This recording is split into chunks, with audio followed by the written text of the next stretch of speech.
Welcome, welcome. Let's get started.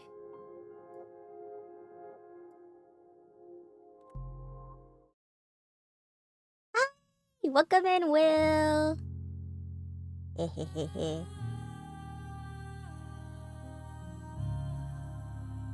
Does the audio sound fine?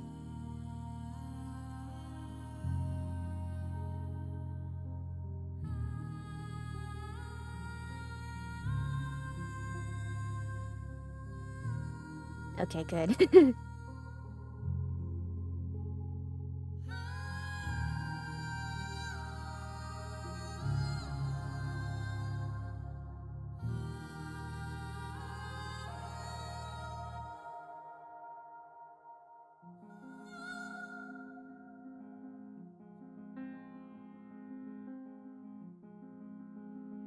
Oh, that's so pretty.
Oh, okay. I was supposed to move. I wasn't sure if I could move yet. Okay, I'm moving.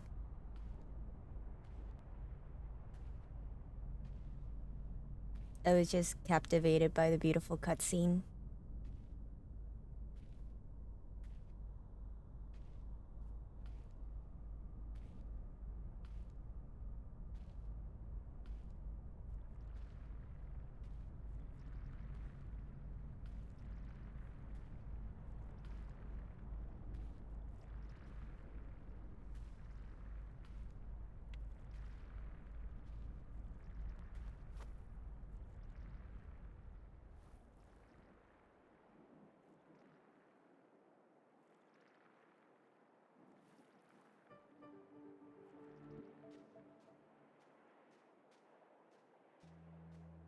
I have a feeling I'm gonna really like this game. It's like gorgeous.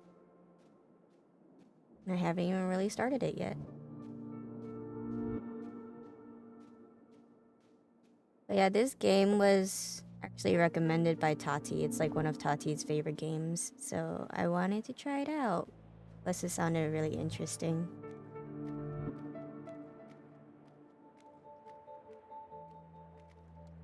What else? Oh, okay. A is the jump button. Okay, so I just jump and move. Okay. Yeah, I'm not great at combat, so I actually really like games that like are just like visually stunning.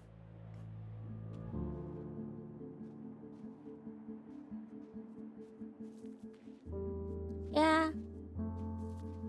I mean, sometimes I'm kind of stupid, but I do enjoy puzzles here and there.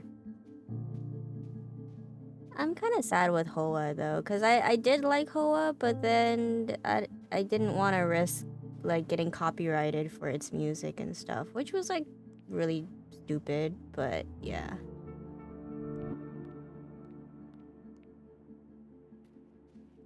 Okay, so there's no fall damage. From what I've understood, there's also no death. Well, I mean, you can't die in here, technically. And no combat, I guess, too. Obviously. Ooh. Okay, shiny light.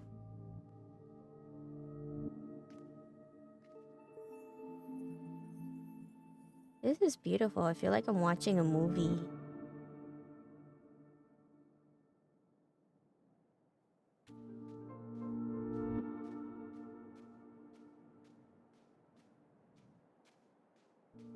I actually saw the another game from this studio is gonna come out soon. It's like about a girl with a wolf. I have it on my Steam wish list too. If I like this game, which I have a feeling I would. Wait, am I missing something?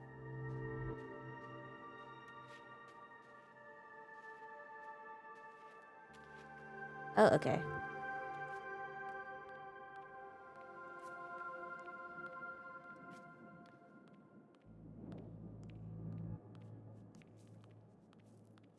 What are the tiny box?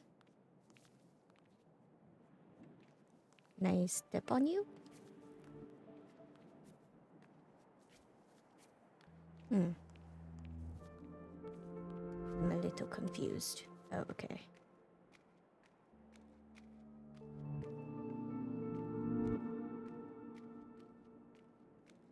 There's a light there.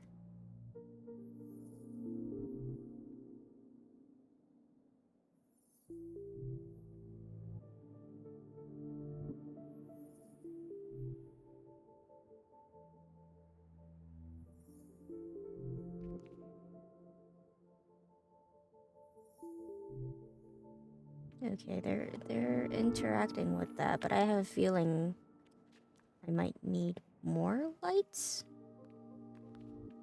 to get over there.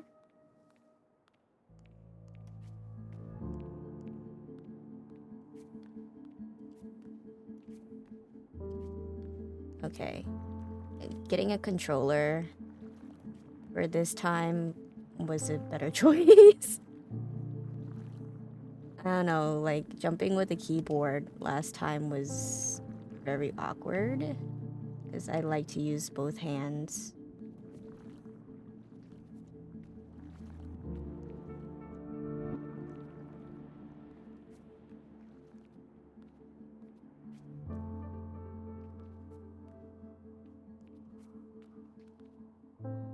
I'm usually not afraid of heights, but for some reason in this game I'm kind of feeling scared of the height. Oh. Does that mean I can go? Yes. Oh, that's so pretty. I love the little twinkling.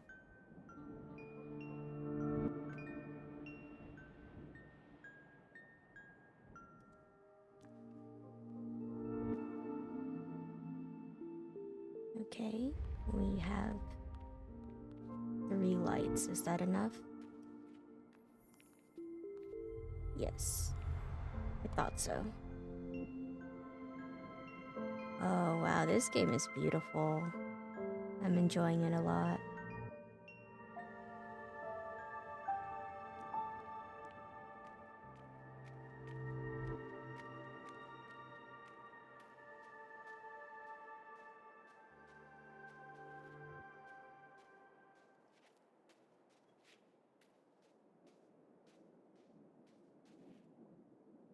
I feel like there was more lights I should have been collecting though. Should I go back? Can I go back? I'm pretty sure I saw a few lights over on the other side that I was supposed to get. Okay, I guess I can't go back. Nope, too late.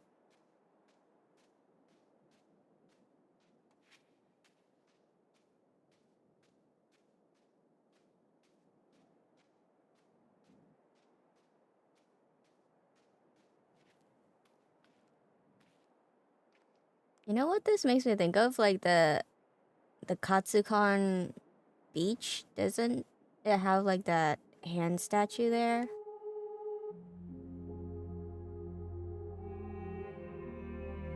I know I've seen some people taking photos with that hand before. We have red.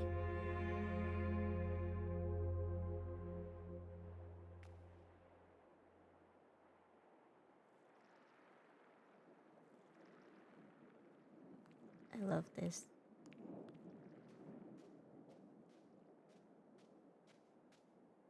We have slight color now.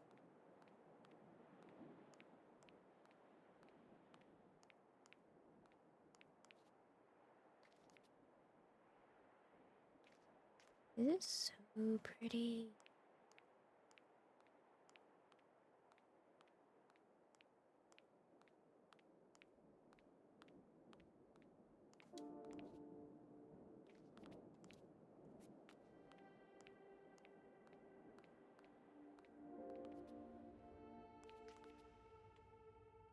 Can I light that up? Nope. Okay. Guess I'll figure out what that diagram is later. Ooh.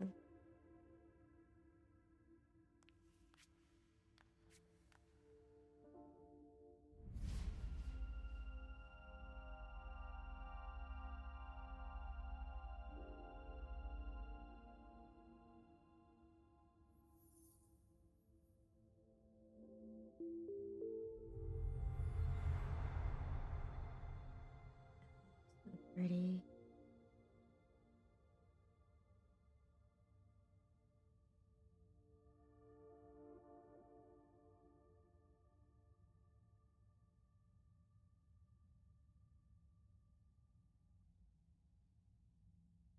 I'm enjoying the like watercolors.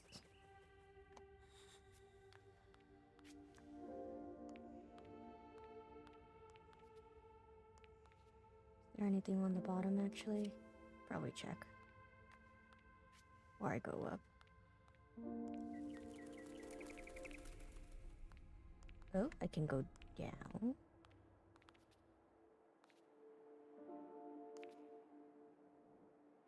To go down or to go up? Let's go down first.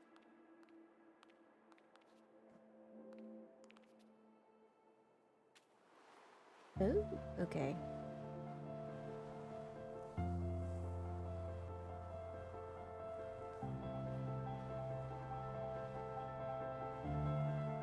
No, looks like I can't go back up because I'm sliding all the way. I wonder if it's different depending on which direction you go. That's really cool.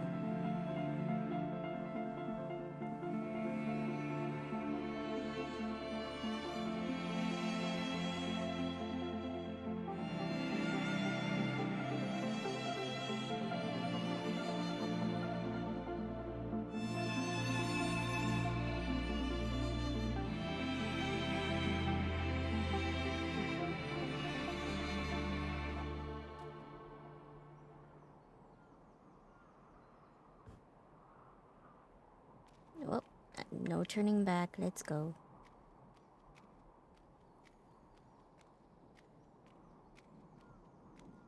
Oh, it's like the sun is following me. That's nice.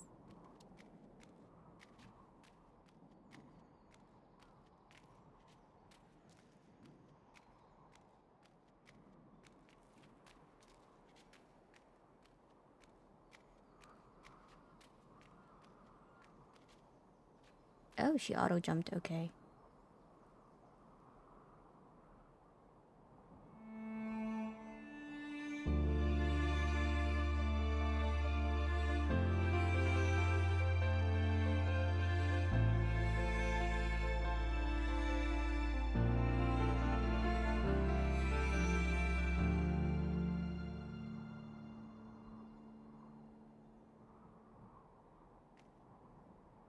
Back down. Oh. Okay.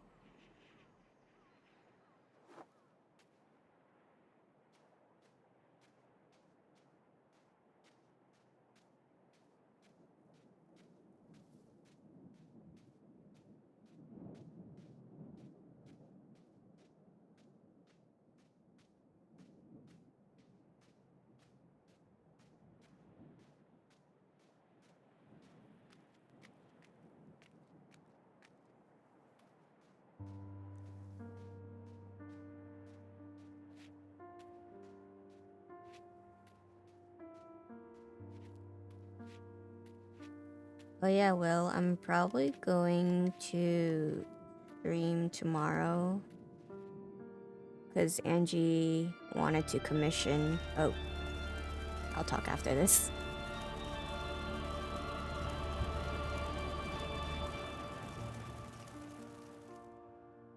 Oh yeah, as I was saying, probably gonna do an art stream tomorrow, maybe. I kind of wanted to start today, but then the cable that I needed is not getting delivered until like later today. Oh.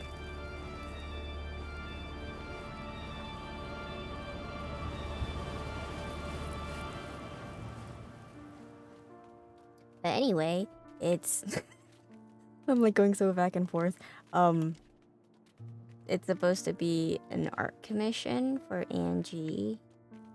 She wanted me to do some spooky art. Okay.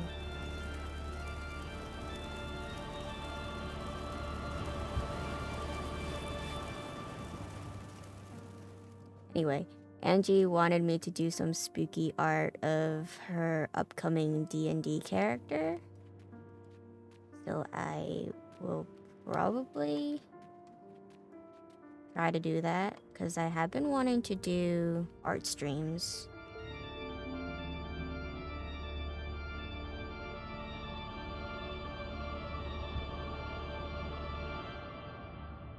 I just didn't know what to draw.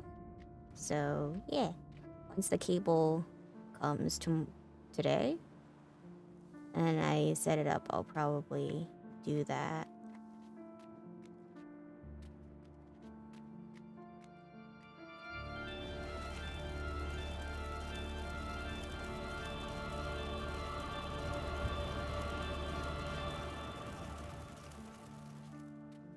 Yeah. Whoop. I fell. Okay. I didn't have any lights. Okay. Guess we going down.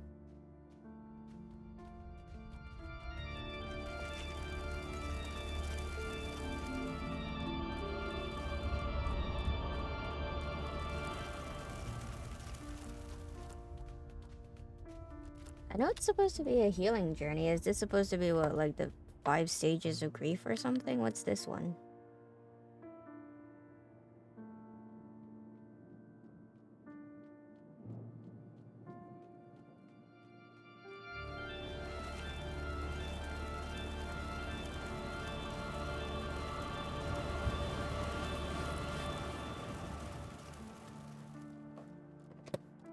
Yeah, I'll look it up later.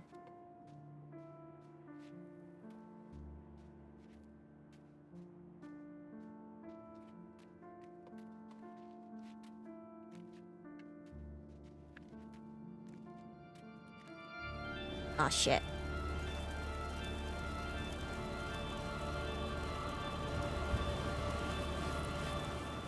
Okay, so I guess I have to climb up there before the sandstorm knocks me off again.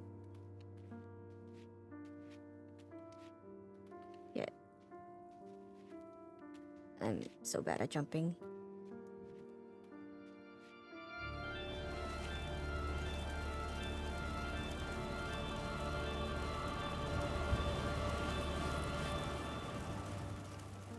Okay, I guess every so often that storm comes. So hopefully I can, if I can jump.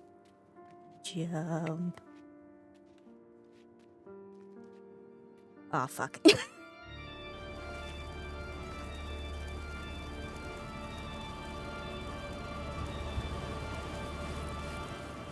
When it's supposed to be relaxing, but you just really are bad at jumping.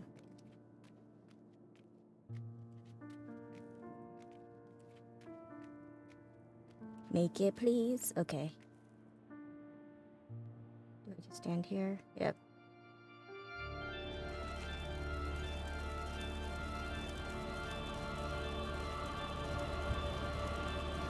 Oh, okay. I guess I was talking to myself. But yeah, I guess while you were away, I mentioned that I was probably gonna do an art stream tomorrow. Oh, no, it's fine. I just wasn't sure if you were there or not. But yeah, please don't fall.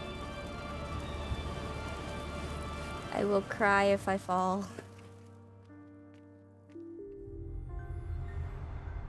Yeah. I actually wanted to do the art stream. Ah, fuck. Oh, shit. Okay. I'm so bad at jumping. Fuck.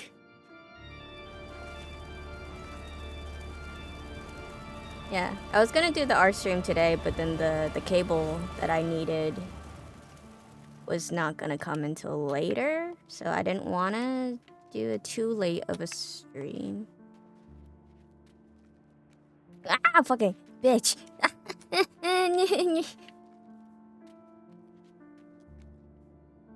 Oh my god, oh my god, oh my god, please, please! Wanna see it in action?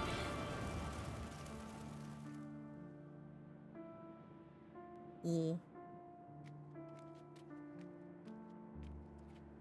Yeah, so I think after I finish streaming, I'll probably, if the cable comes soon. I'm not good at games, okay?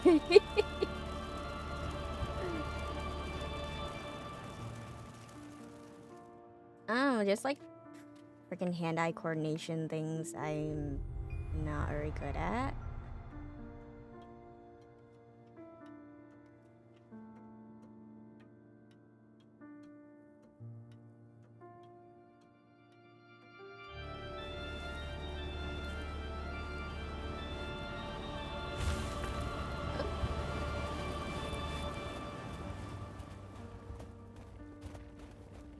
This is interesting.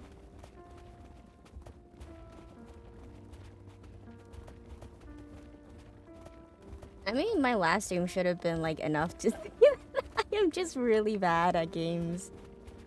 Literally the only thing I'm like decent at is Genshin.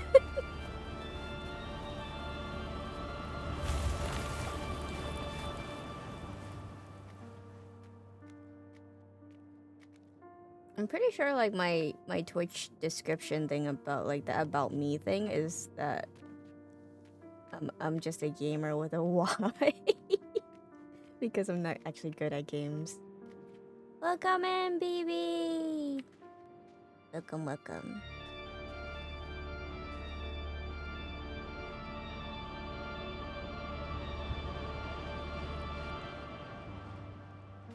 Yeah, as I was saying, tomorrow art stream probably. I'm going to do an art commission for Angie actually, because she's doing a new campaign soon. Oh yes, I'm a baby gamer, but I feel like you're still better than me.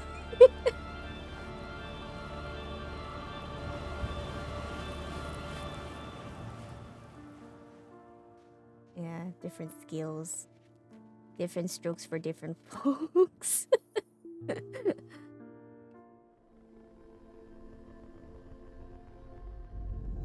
Yeah, yeah, Angie messaged me like the beginning of this week about if I could do an art commission for her. Hold X. Okay. Oh, I could turn into a boulder. Oh, were you upset about me saying different strokes for different folks? Yeah, for a D&D character. I think Angie's gonna do another campaign, and the character that she's doing is like a goat lady, I think. But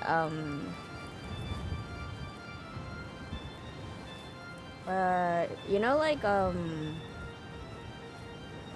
Or is it the character you told me about? No, this one should be a new character, I think.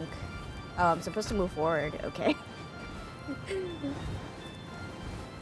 Yeah, that one? Did I tell my memory is so bad. Did I already tell you about it? But yeah, it's like a goat lady librarian historian. Oh. Maybe I did. I don't know.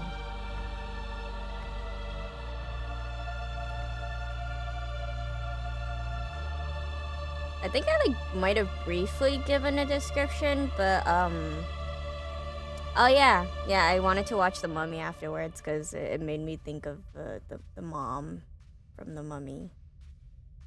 But the specific commission that she wants me to do for it is do you still watch Critical Role? Do you watch Critical Role? But you know, like the Laudna, I think her name is, from like the more recent campaign. She has like the dead kind of mode dread or something. But yeah, Angie has that, so she wants me. She has like art for her character, I guess, but she wants to. Am I supposed to hop on you guys? Nope. I'm confusion.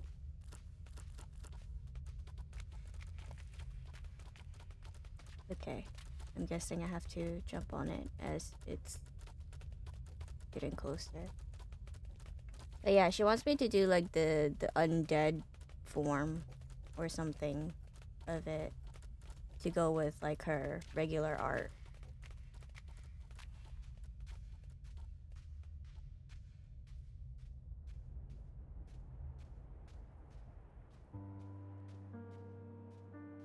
So I will be doing some spoopy art, I guess. Probably some gore, some oozing eye sockets.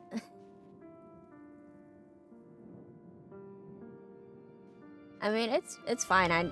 You are more than welcome to do your own thing as I stream.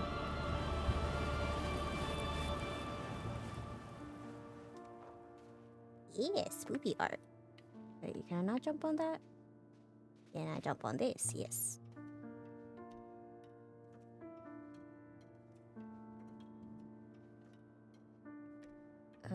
I'm assuming I have to go all the way up. Ah, shit.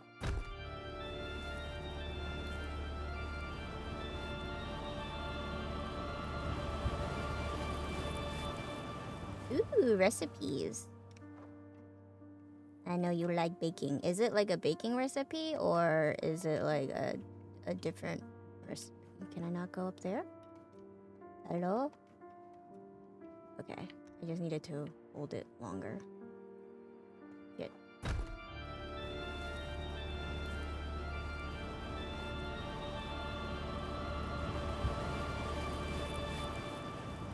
It is fine to lurk. Just thank you for keeping me company as I play terribly. Ah, fuck. Okay. Back to jumping.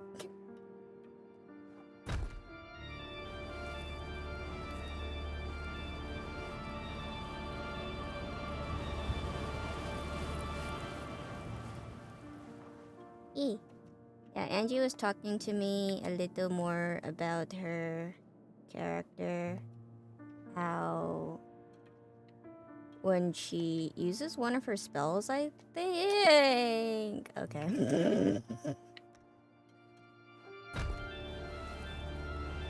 She like rips out her eyes from her eye sockets or something. So I'm probably gonna draw like bleeding eye sockets.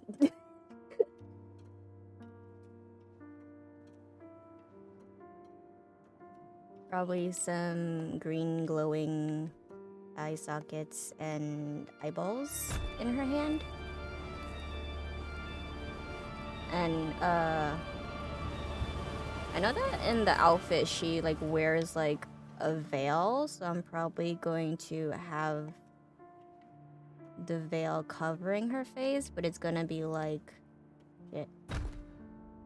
Let me think for a moment about how to make it there. Ah shit, I actually should have incorporated the storm maybe to carry me over. Okay, let's wait for the storm. Because I don't think I could jump there on my own, so maybe the storm will give me that extra push. I'm using my noggin. Yes! It worked!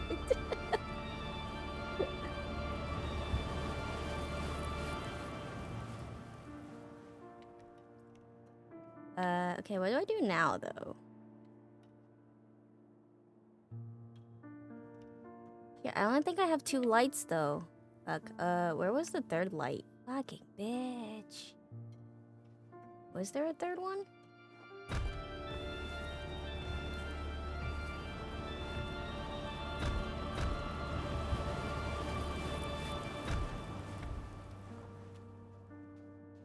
Do I go back?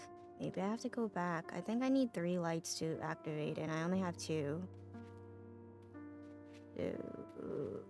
Well, at least I know how to get to that side now, so that's something. Where was the other light then? I don't think I saw another light.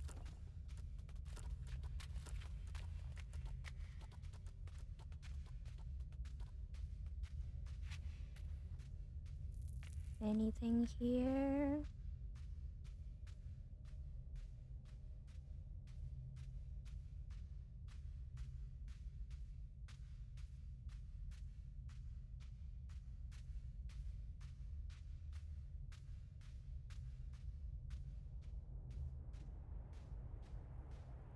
How far am I gonna go back? I don't know, until I find a light, I guess.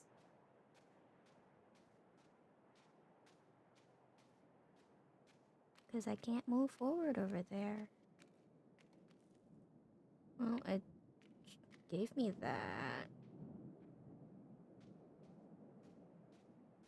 But where's the 3rd light?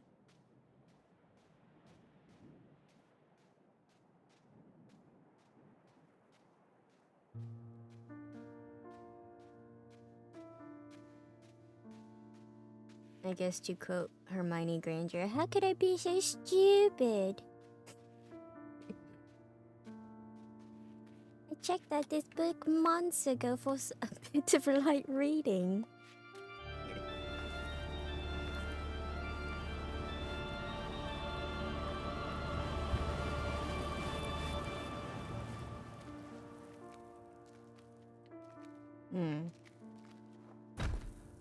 Oh, can this collapse? If I'm heavy enough? Nope, does not seem to be doing anything. Okay. Wait, can I cry? Am I crying?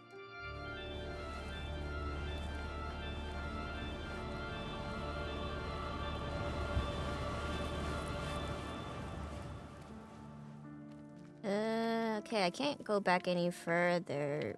What was that button? Do I just cry? Okay, I guess I just cry on that button. I'm confused now.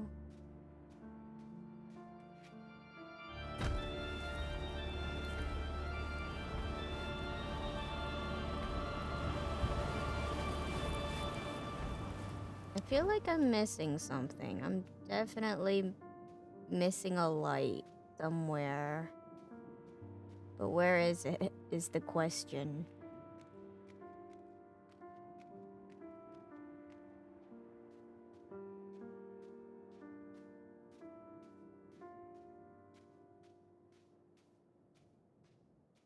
How was dim sum today? I mean, you don't have to answer. I know you're writing your recipes.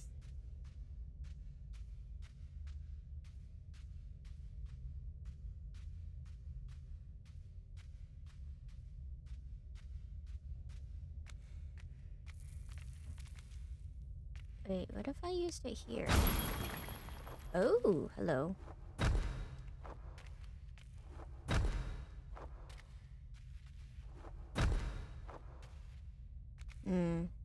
I thought that was gonna collapse and I could fall into the gap.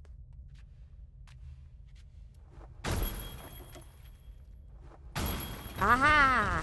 I was right. Very yummy, you're so full. Oh, good, good, good. Oh, okay. We are in a new place now. Ha ha ha.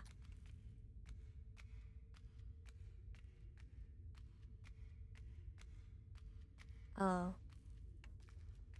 We lost color though. Am I falling deeper into depression now? Shit. I'm supposed to be healing. Okay. We're losing all color. I have fallen deeper into depression.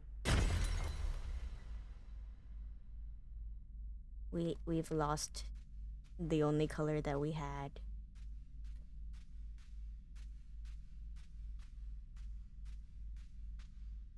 I couldn't find a third light, so the only way was down. Yeah, look at all those depressed statues. Okay.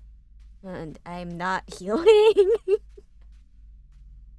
I was supposed to be on a healing journey.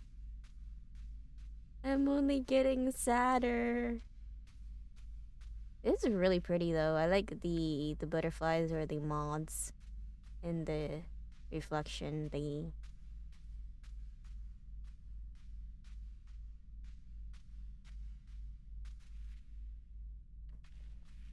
What am I gonna do now? I can't. Is that the end? Shit. Oh? Can I jump on these? I'm breaking things, okay.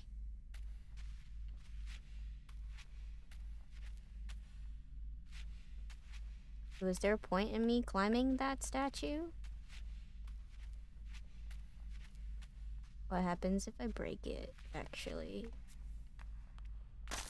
Maybe I'll break it. Down with the depression. Goodbye. I don't think that did anything. I just broke the statue. Quit playing!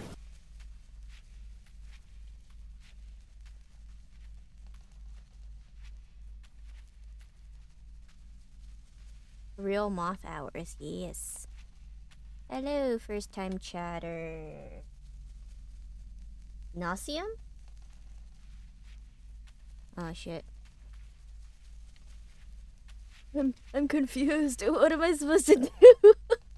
I keep running back and forth now, but it doesn't seem like I can climb this.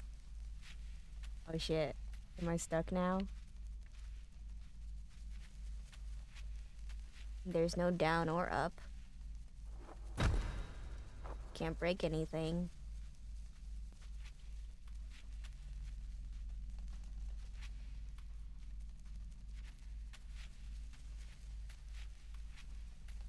I can't. The only thing that I could jump on was that statue, and then I broke it. But...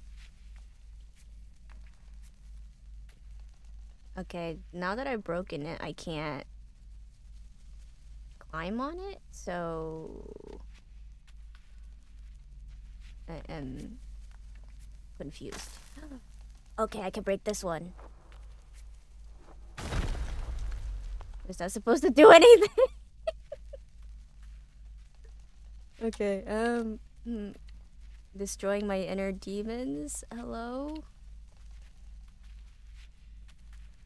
Can I destroy you? Can't seem to step on that, so I guess not. Huh.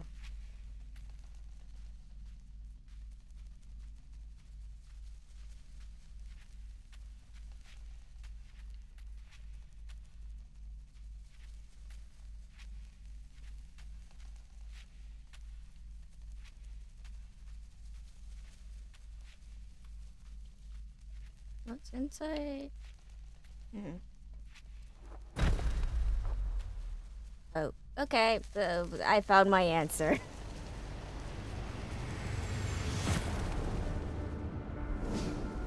Oh, we're going back up.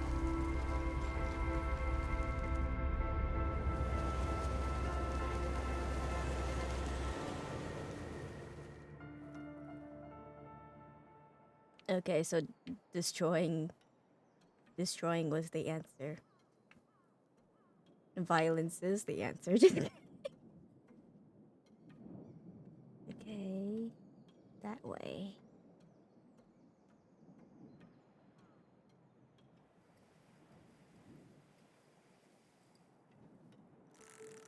Ooh, this is new. Extreme violence. Only in terms of fighting your depression.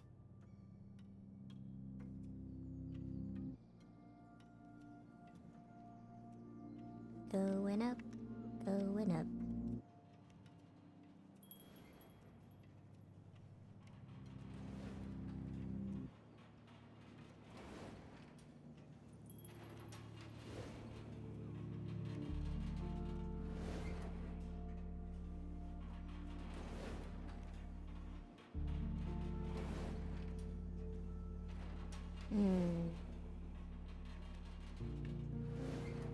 Nope. I thought I could climb on something like a wheel. Can I? What about if I... Okay, that was the answer.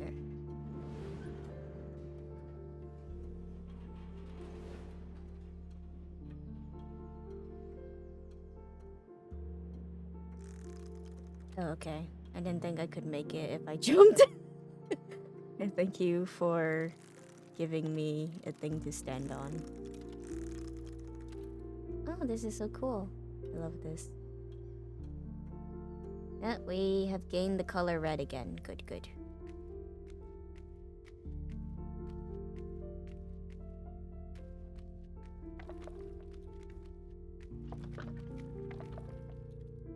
Do I break you? Well, okay, I broke that. That's just my solution to everything now, just to like smash it apart. Oh.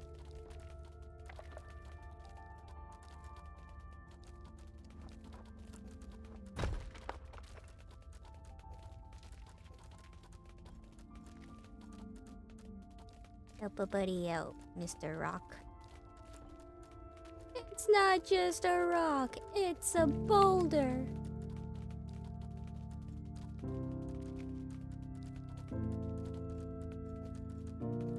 Jump. Jump. Okay.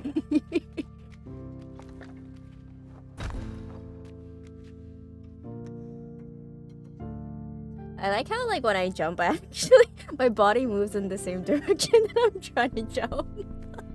As if that's actually gonna help. It's not motion activated or anything, but I don't know. It low-key helps me jump if I lean towards that direction.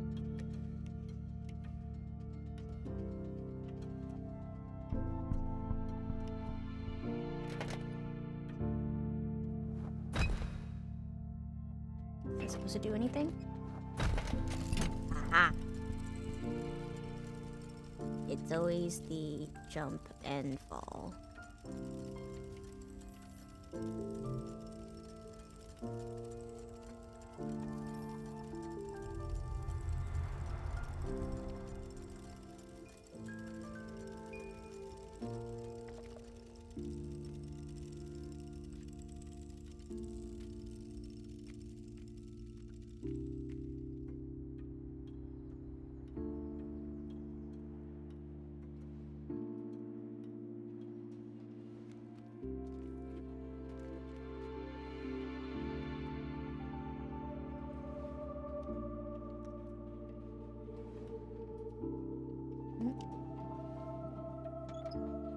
Oh!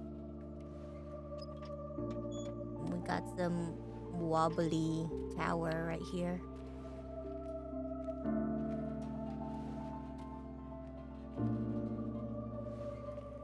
Can I go up?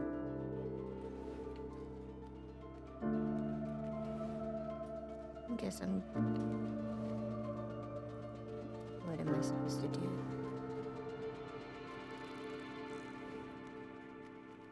You know, let's see what down takes me.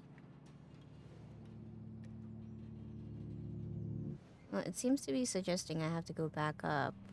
So, wait, let me see what's up here. Yeah, okay, I guess I gotta go back up.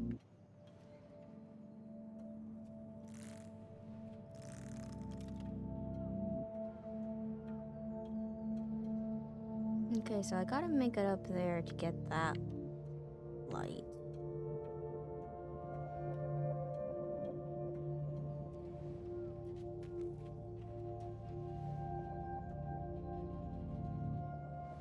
How do I get up there? Because I can't stand on that thing even though it looks like I could. It makes me really nervous when you creak like that. Please don't.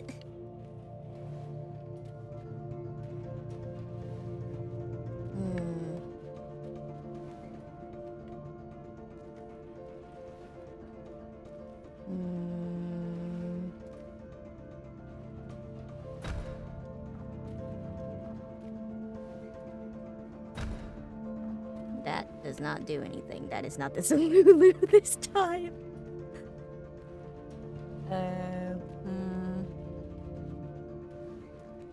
How do I go up?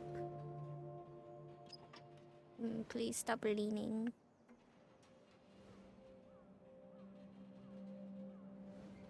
Somehow I have to go up there. And then I gotta get that light. Do I go the other way then? Maybe. Let's try the other way.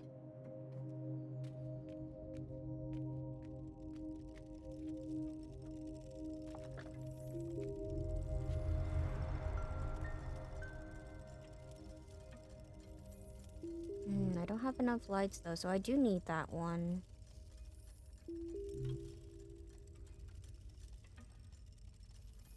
Anything here?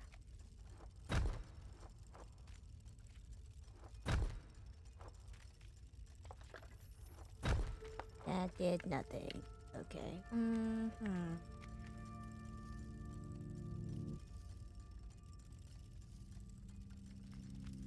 I am mighty confused.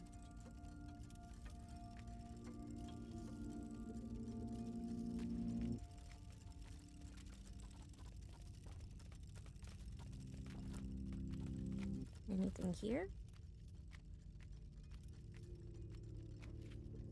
Nope. Can't go up there.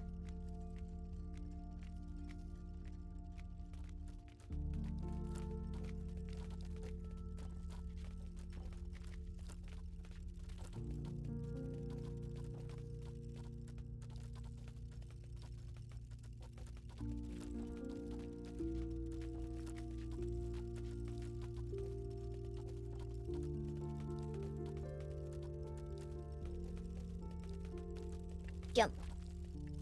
Jump.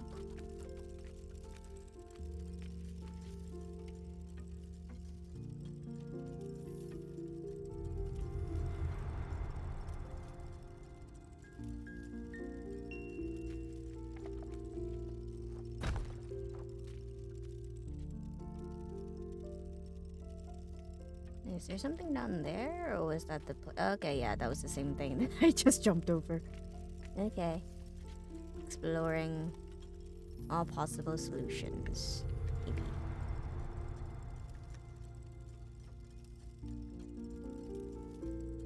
Maybe.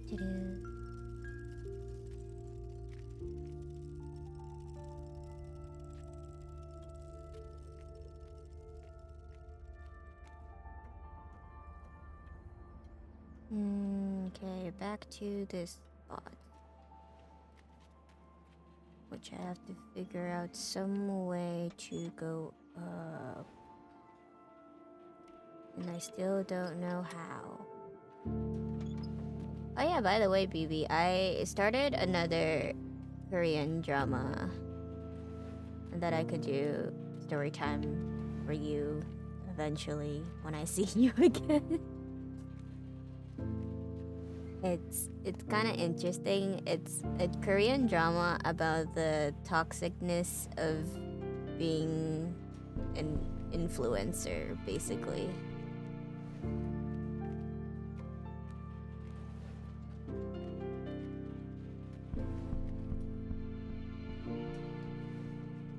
How do I go up? Confusion. I'm stuck.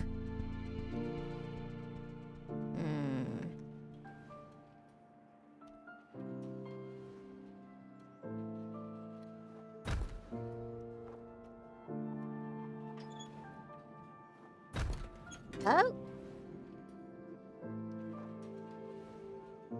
Okay. I found it. I found the answer. And I just had to become a heavy thing.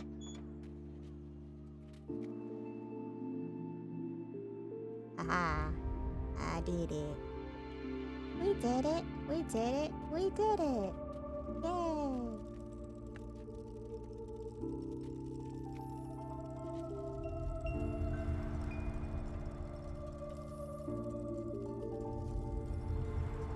Okay. Let's go.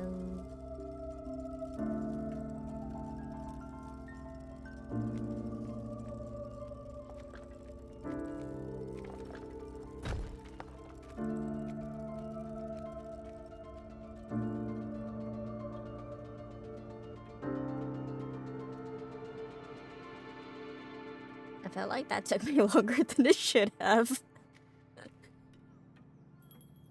It's fine.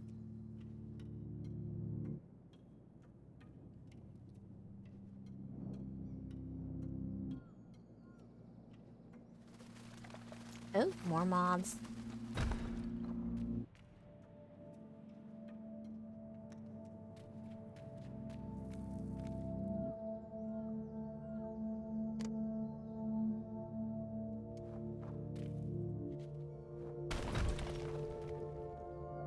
Hey, destruction is the answer once again.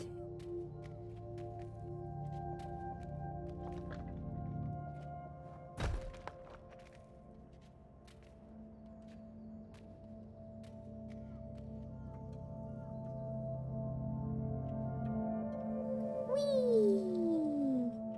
That was fun.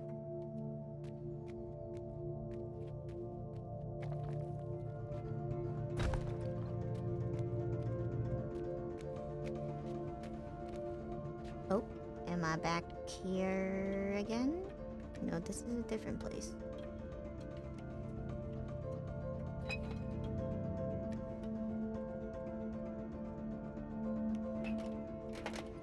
Okay,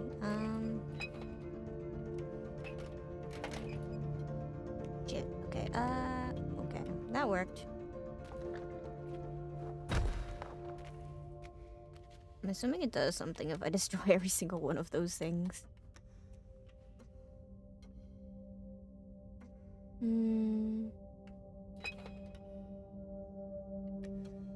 Well, okay, let's do this.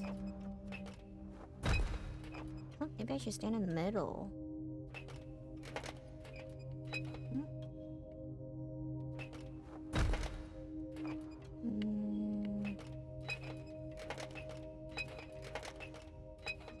The creaking is getting really annoying. Trying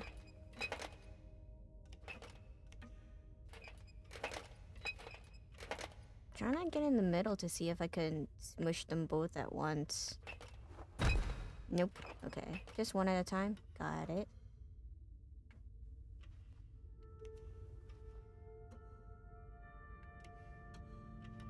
But how does that help me go up? Oh. Aha. There we go.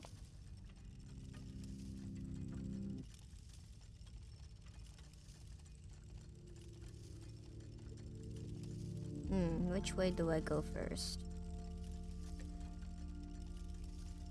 Let's go this way.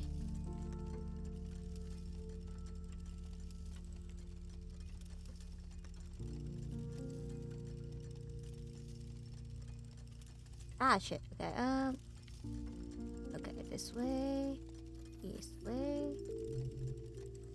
Okay, that's not enough lights. Okay, this way then. Ah, okay, okay. Let's see.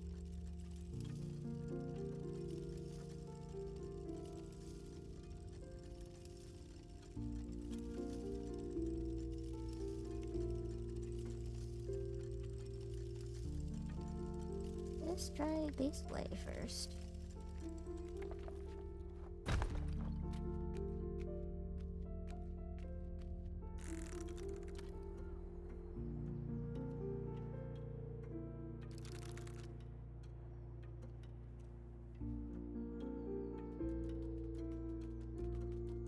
Oh, Mr. Rock, hello.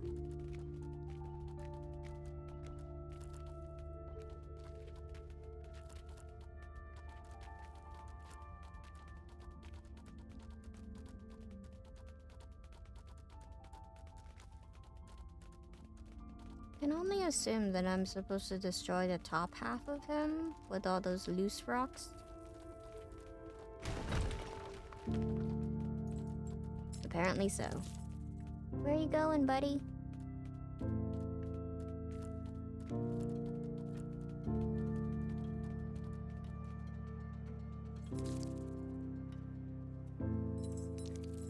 Oh, okay. Yes, I'm following. Oh, I'm assuming that blocked my path, and now he helped me lift it up. Okay. One more light.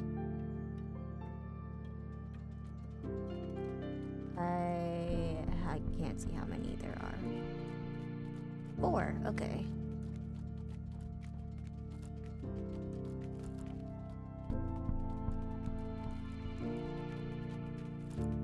Okay, I assume that was it with going up there.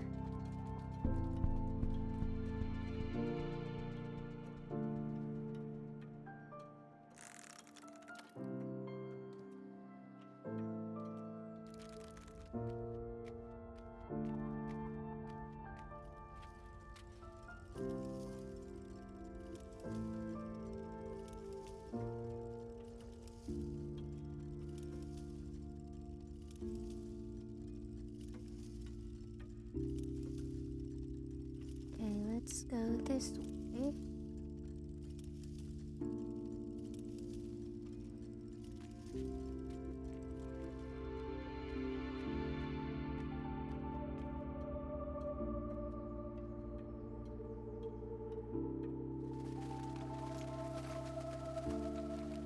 More mods, okay. Let's get that light.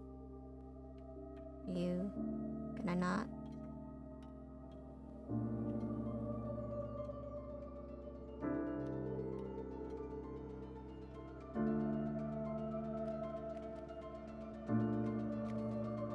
What's with the music change?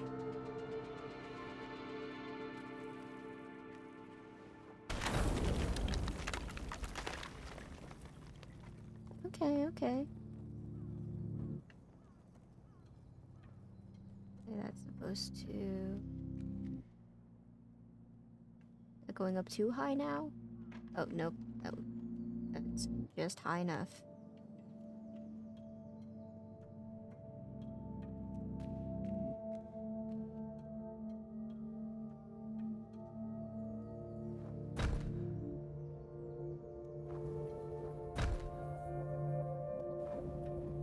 Ah, shit. Okay. I'm bad at jumping. Bad at jumping.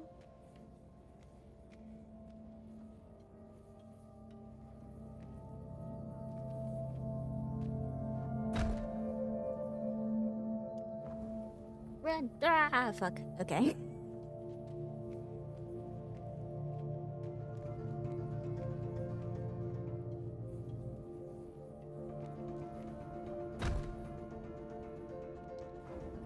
jump. Ah, fucking bitch.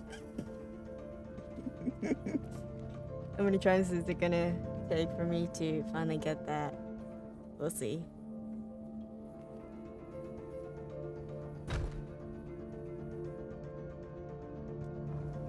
Jump. Okay. Yay, we did it. Third time's a charm.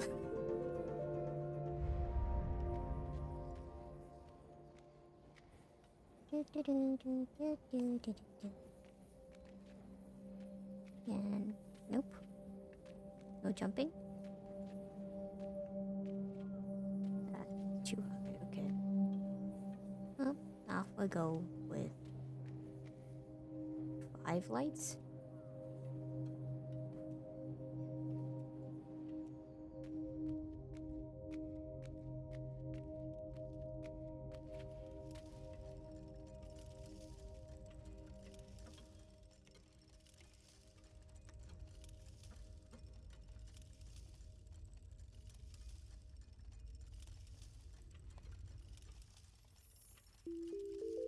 Ooh, nice. Okay.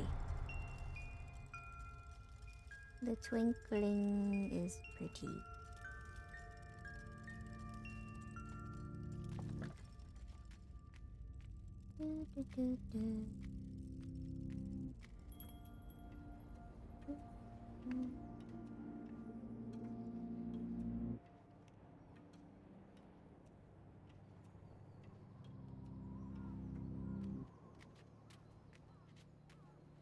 Nope, I can't jump on that this time.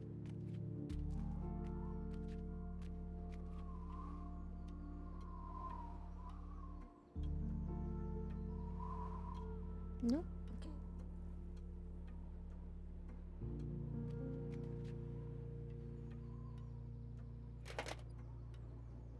Well, let's explore there before. Put that down.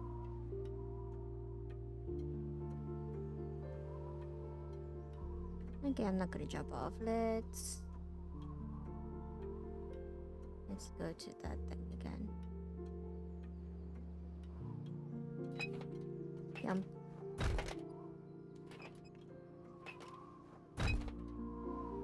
Not heavy enough, apparently. Interesting. How do I get heavier?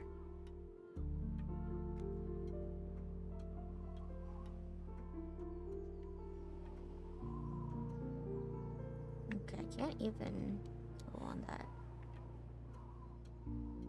Because to the right it is. Try again. Nope, still not heavy enough. I am assuming. Yeah, I did that. It's not quite heavy enough. Even with the extra jump boost. Maybe I'm supposed to gain a different power. Oh! Hello. We found more things to jump on.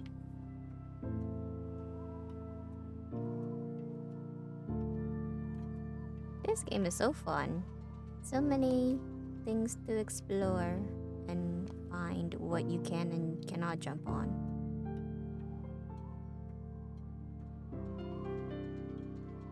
What am I? Oh, that is so pretty. What do I?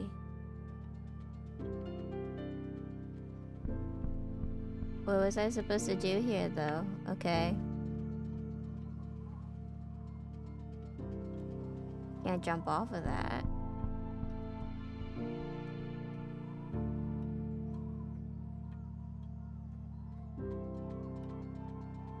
I mean, Ren, I'm pretty sure I've told you before, you're not obligated to show up to every single stream, so you don't have to apologize if you can't make a stream. Oh, wait, I think I know what to do now.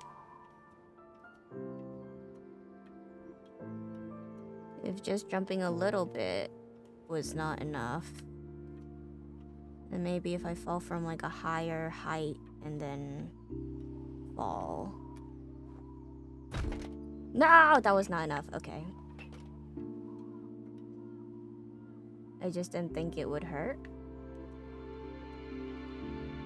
I mean, it doesn't really matter if you show or not, so I know people have their own lives, and it's a weekend too, so it's just like, unless you're like me who doesn't really go out, I don't expect you to be free every weekend when I'm streaming. Like if you are going out with family or have your birthday and stuff like that, go do your thing. How do I because I know that I'm supposed to make that thing go all the way down. But how?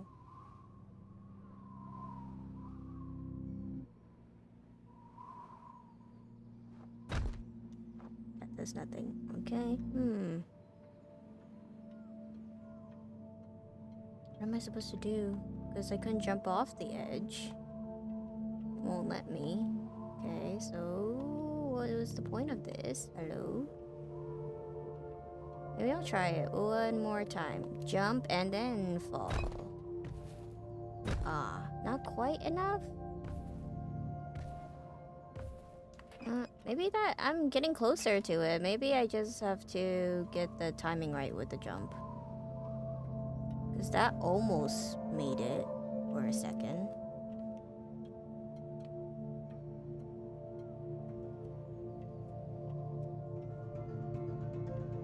Think heavy thoughts. Okay. Jump and then fall. Jump and fall. No! Okay, that's not... It's not quite there. Just a little off. Okay, well that's better than that if I were to jump like that and do it, so... How do I get even higher?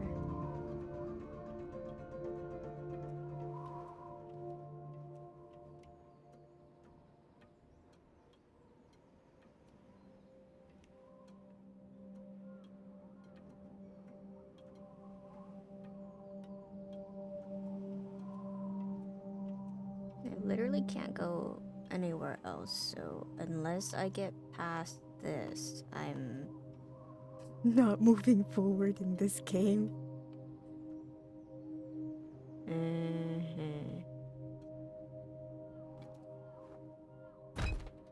Yeah.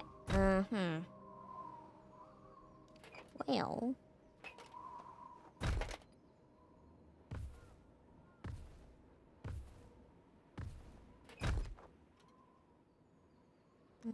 I can't run off the edge, okay. Nope, I'm still enclosed in here. Can't go to that lower stair. Okay.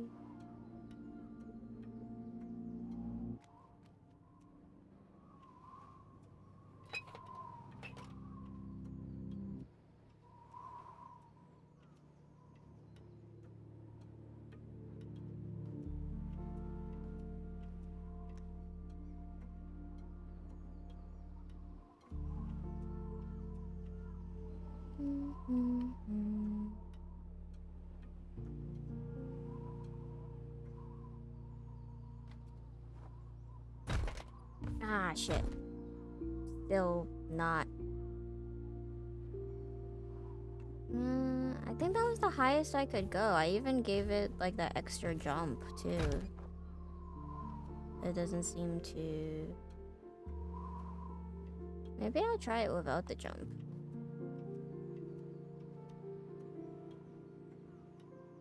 Maybe I'll just like fall and no jump. I don't know if I did that the first time. Maybe I did.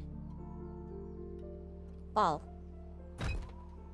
Yeah, it still does the same thing. Okay, even without the jump. That was the highest I can go to. I mean, I couldn't go higher, but then it doesn't... It's not where the opening is to fall down, so... The wind pushed me.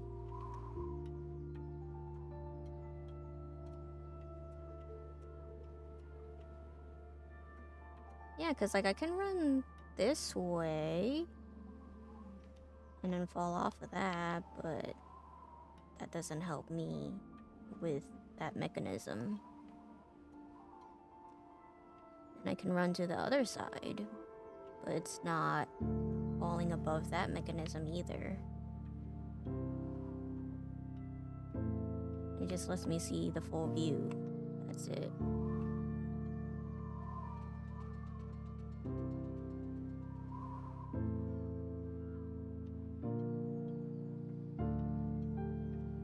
I don't think I can. Yeah, I can't.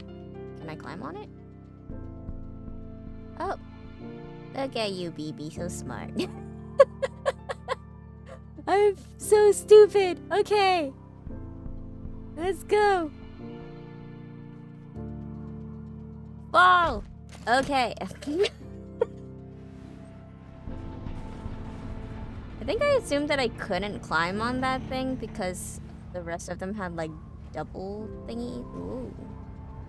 They had like double looking things that looked like you could stand on them, but that one, it looked like a single thing. What do I do now? Ah, okay. Thank you, baby. So smart. As expected of my queen. What a smart bee.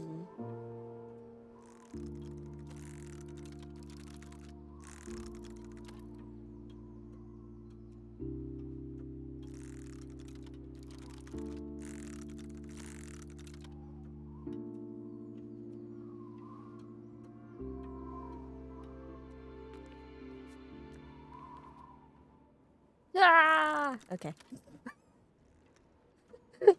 I thought I was gonna like fall so far down.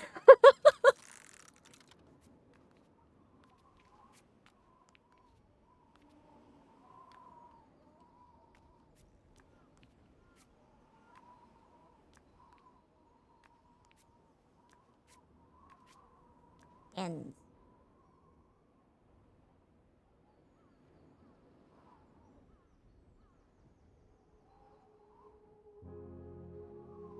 I mean, yeah, it gets us down literally because this is a game about healing from depression too.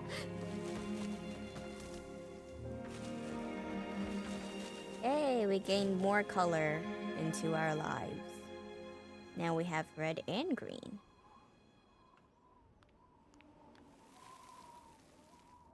Whee! This is so fun for like no reason. Glides are always fun.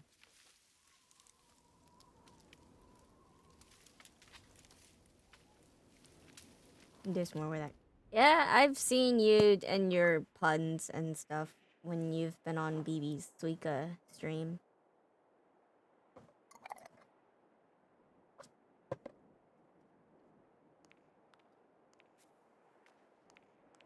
One day I will have a stream deck and have the sound effect to press whenever someone in chat makes a pun or a joke. Down or up? Let's go down first. Did you hear about the activists who spoke out against gravity? They started an uprising. Good one. I thought I was gonna get like really political for a second with the whole like Israel-Palestine thing, but okay, I'm glad it didn't go that direction.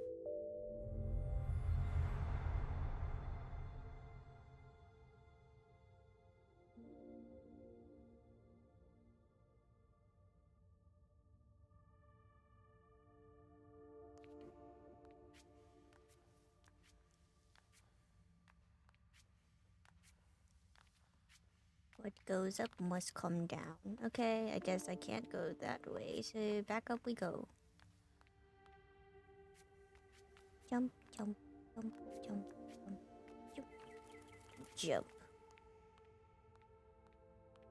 There's birds here now. Nice. So cute. Little birdies. Do, do, do, do. Oh, is this a new power? I'm gonna need lights, though. Lights, camera, action. Technically, I'm like halfway through the drama I'm watching right now because it's like 12 episodes long, but it's got a lot of tea. I know you like when I tell stories about dramas with lots of tea.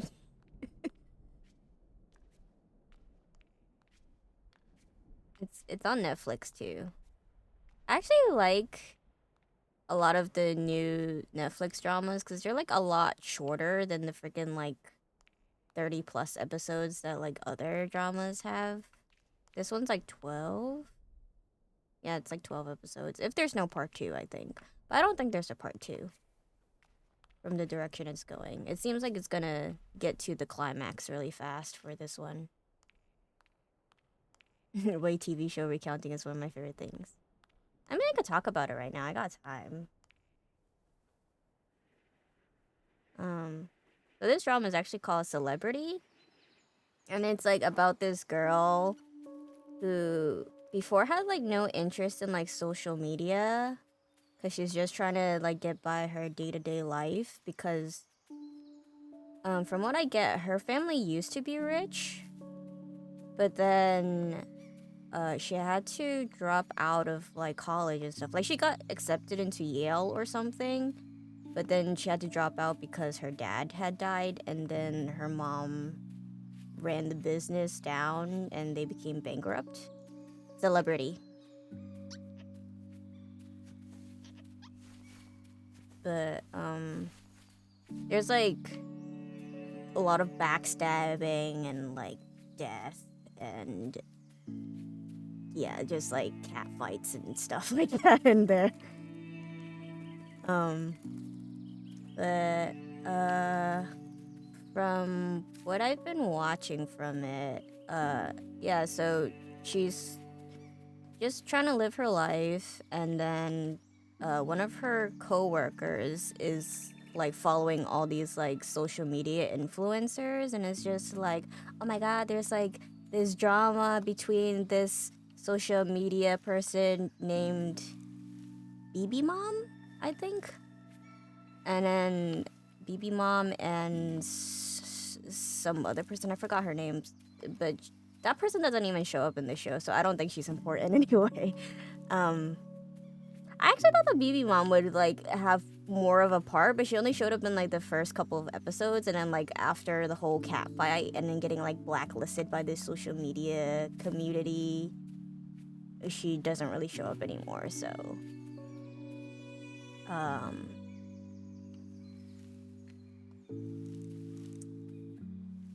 there's like this one character in there that's like kind of like her introduction into the social media industry. Her name is like Minhei. I don't. To clarify, BB, you've released your cat's names, right? I don't want to.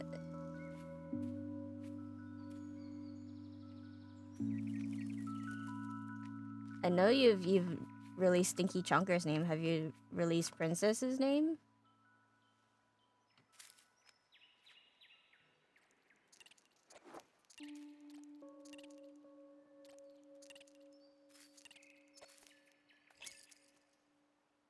Oh, okay, you've released Princess's name. Okay, so I kind of like laughed a little because Minhei, if you listen to like I've like swapped between the English dubbing and the Korean original voices, and in the English one, when they say Minhei, it sounds like Minnie, which is well obviously Princess's name.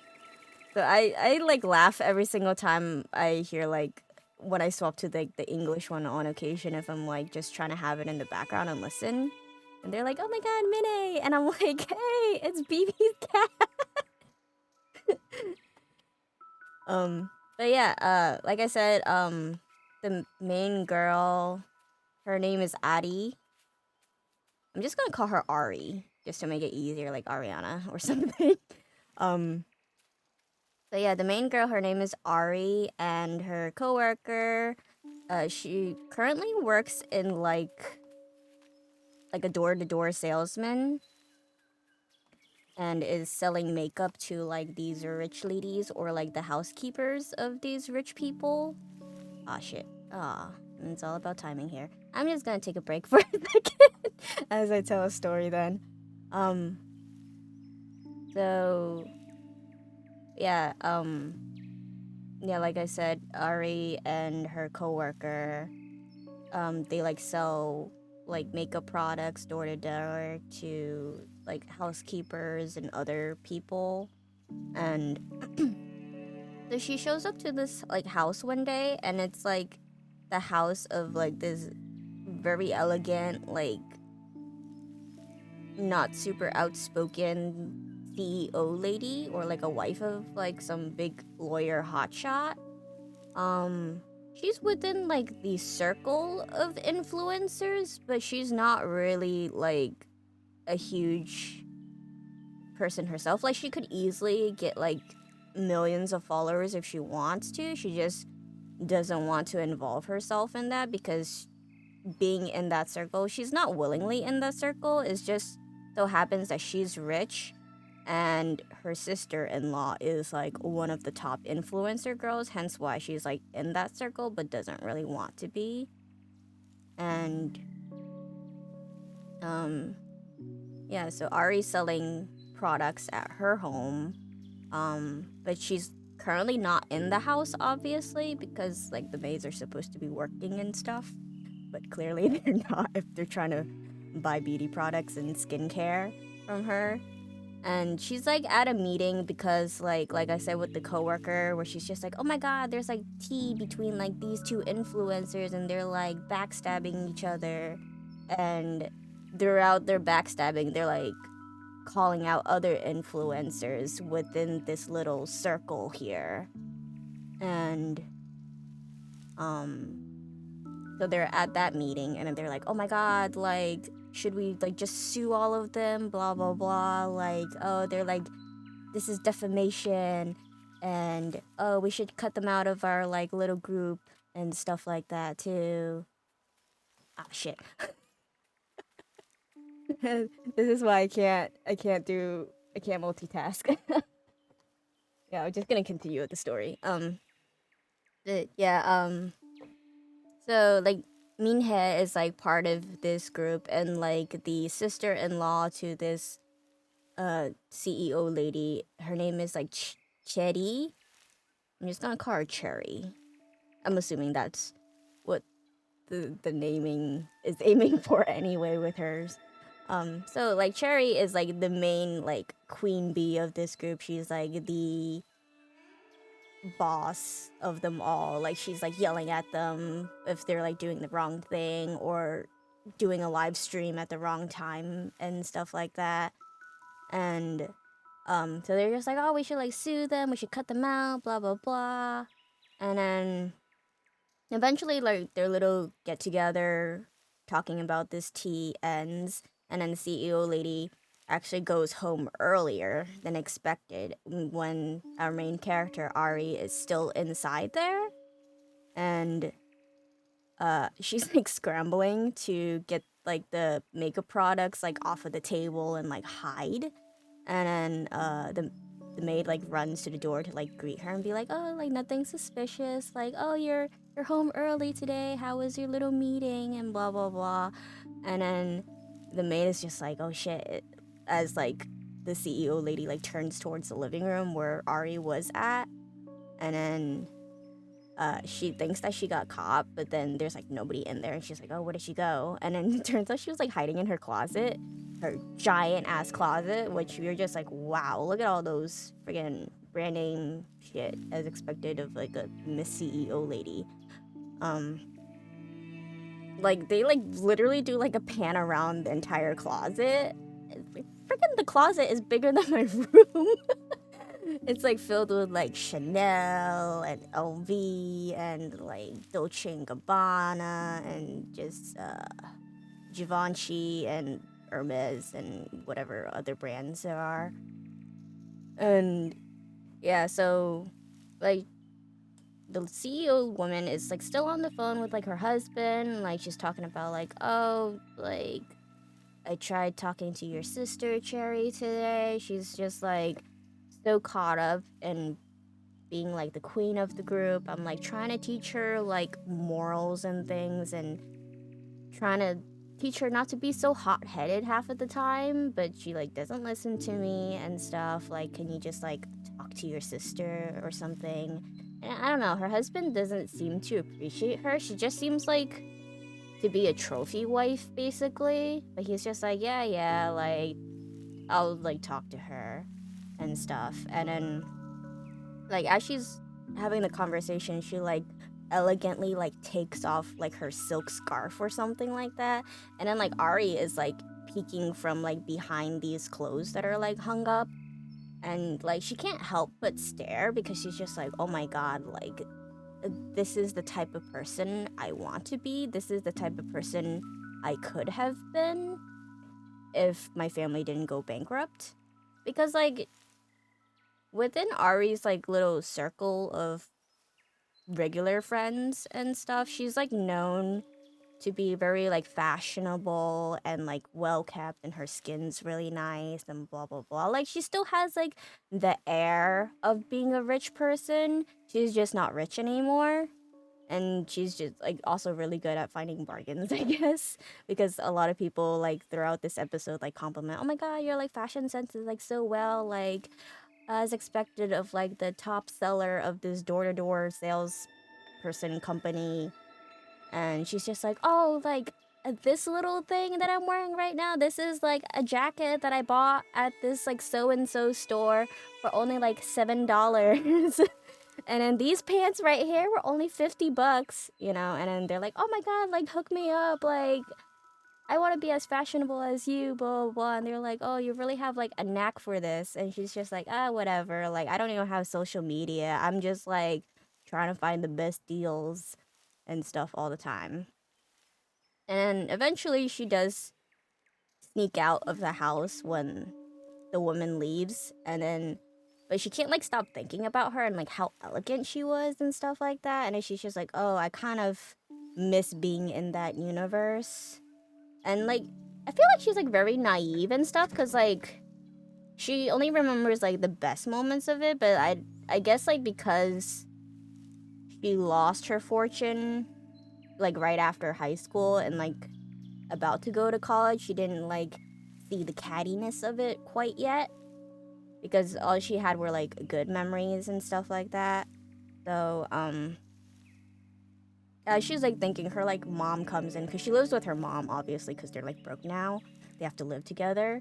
I mean, I think they're still kind of living kind of okay. They live in like Gangnam, which is like the more fancier type of city versus like in a more rural area. So they're like still within the big city near Seoul. So yeah. And then like yeah, her mom apparently works as like a tailor, and she's like walking in this Chanel jacket. And she's just like, oh, like look at this like wonderful like Chanel like tweed jacket that this customer brought in. Like it fits me like a glove, doesn't it? Oh, do you remember the times that I used to wear Chanel when we were still rich? And Ari is like getting pissed off. She's like, Mom, you're supposed to be tailoring these clothes for your customers. You're not supposed to be wearing them. What happens if like you destroy something and then we have to like pay back whatever this expensive item is if you get it dirty or something? And the mom's like, oh, it's like no problem. Like don't worry about it. And then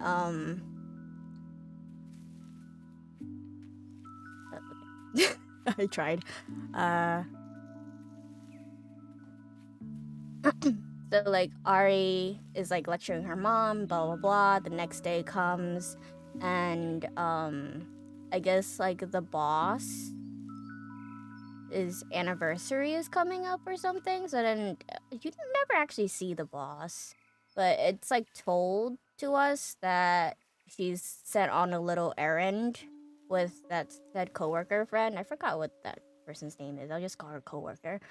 Um, but yeah, they're sent on an errand because Ari has like nice fashion sense.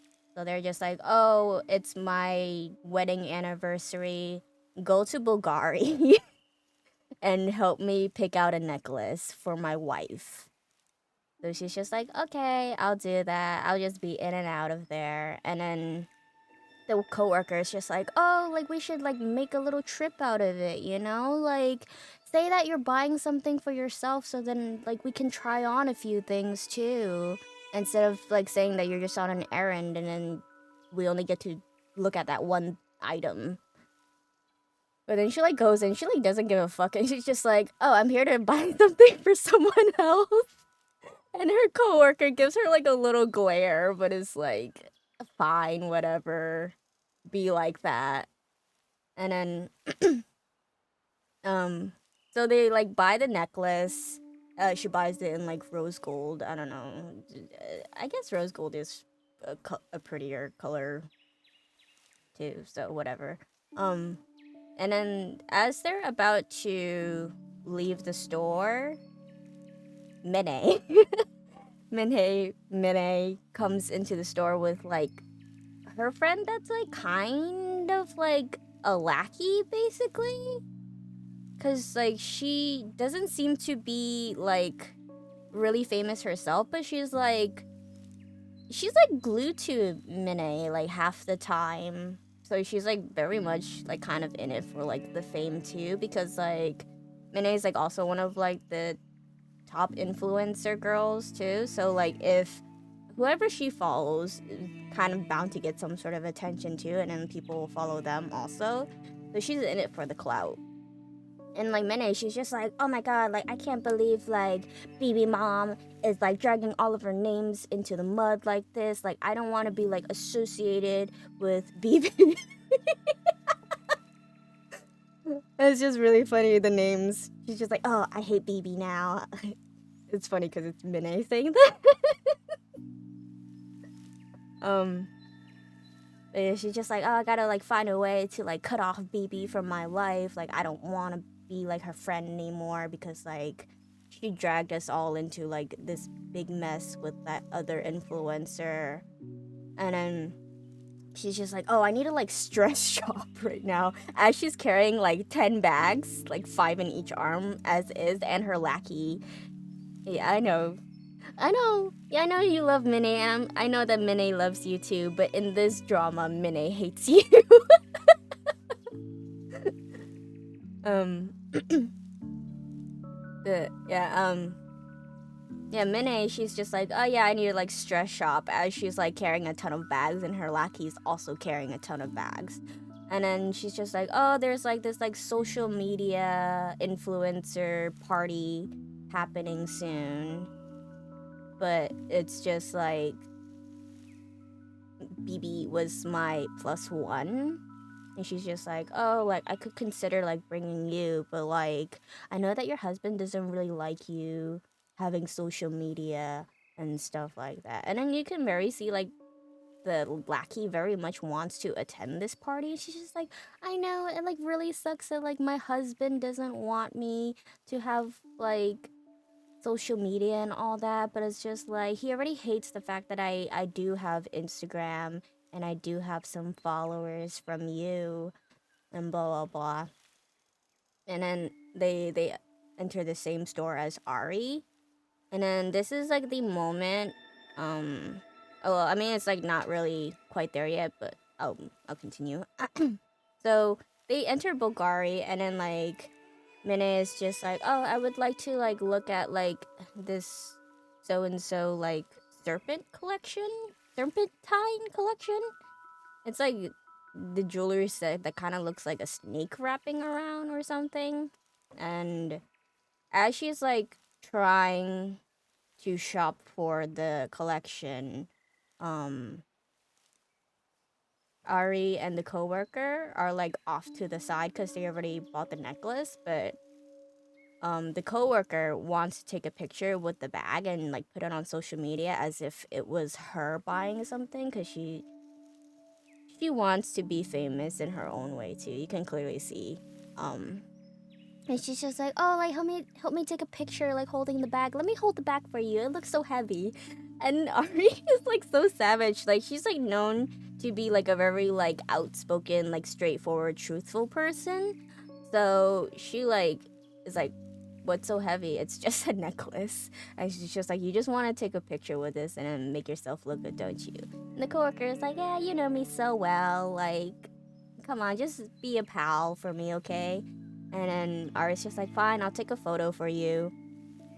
So then like she hands over the bag, and then the coworker is just like, oh, how should I like hold the bag? Like, should I like be like, hey, like I'm holding this like Bulgari bag, and then like kind of like display it in front of me?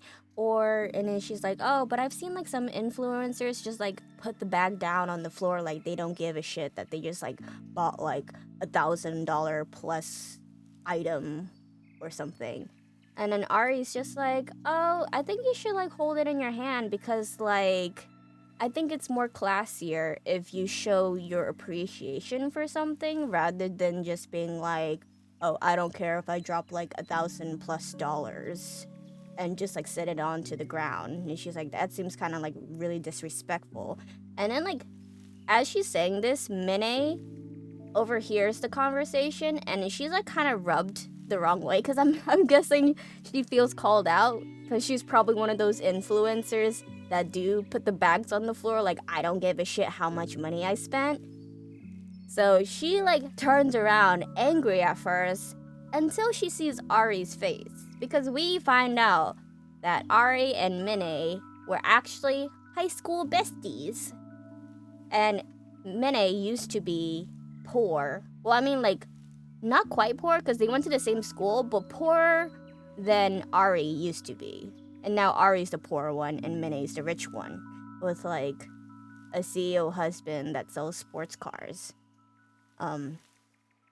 So Mine turns around. She's just like, oh my god, is that you, Ari?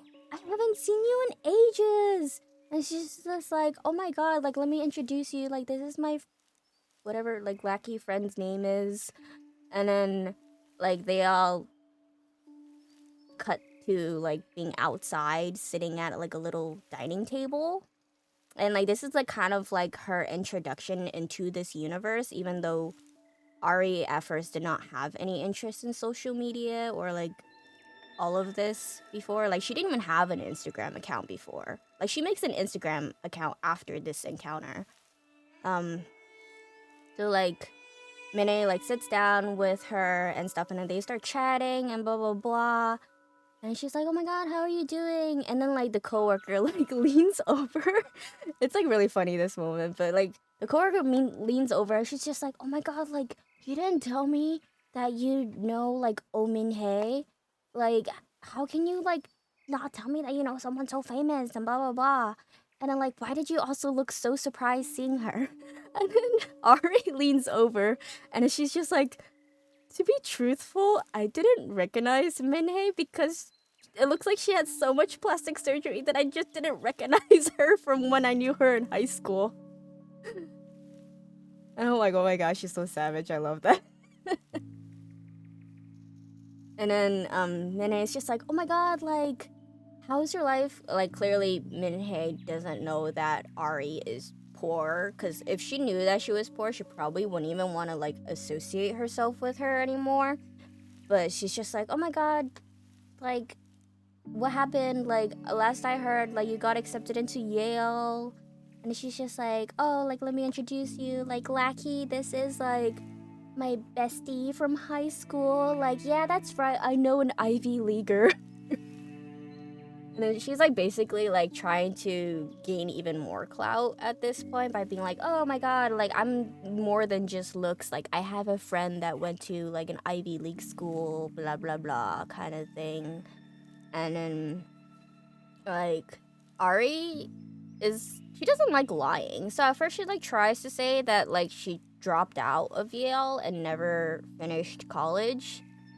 But then the coworker, like, butts in and is just like, oh, yeah, like, Ari is so smart and She's just like living it up. She took over her dad's company, and like, even though she like took over the company, like everything's going so well. She doesn't need to work a day in her life, unlike some people. And then like she like side glances at like Minhei, and then Minhei is just like, a bitch. Are you calling me like poor? And but yeah, it's like basically throughout that conversation, it's like misconstrued that Ari is still this rich girl who just parties all day, just spending her dad's money without a care in the world, and doesn't have to work a single day in her life. Then Minhei takes this opportunity, and then she's just like, you know what? I have this extra invitation to like this. Wait, no, she doesn't say it yet, but she's just like, oh, like, what's your like social media? So then like I can follow you and like DM you and stuff. And Ari's like, I don't have social media. And then the coworker like jumps at this opportunity. She's just like, oh, you can follow me. Because she's like hoping to get more followers from that if like a popular person follows her. And she's just like, you can follow me, and then you can DM me, and then I can forward any message that you have over to Ari. And Ari's just like, you don't have to do all of that. Like, I could just give her my number. And then the coworker's like, oh, don't be silly. We're in like the age of like technology and social media. Like, who regularly text messages anymore? Just like follow me and DM me, okay? And it's done. And then in the evening, Minhei does send the coworker like a DM to try to get Ari to go to this social media influencer party. And then the coworker is like more than happy. She's like over at like Ari's house, and she's just like, you have to go. Like, come on. Like, this is like your only chance. This is our only chance to get into this like circle of famous people. Like you used to be rich. Like, don't you kind of miss that? Like, come on, just like live a little. Be like Cinderella at like the ball for like one night. Get to live that luxurious life with all these famous people for just one night, and then you can like just not see her again afterwards, but like at least have a little bit of fun. And then like the mom's encouraging it too. She's just like, yeah, like you might meet some rich people and then make some more connections, and then that will help you with like your door-to-door sales, because maybe you can sell some of your products to them. And Ari's just like, you guys are like being ridiculous, and plus they never want to buy my products because like I'm not selling like brand name shit. Like, I'm selling like a makeup brand that they've probably never even heard of before. Like, no one's gonna want my shit. And the mom's like, come on, like you can do it, like just for one night. And she's just like, okay, fine, like baby, I will go to the party and stuff. And then she like reluctantly accepts because like her mom and the coworker are like constantly on her back about it. And so she's just like, oh, maybe I'll just like wear my own clothes, you know?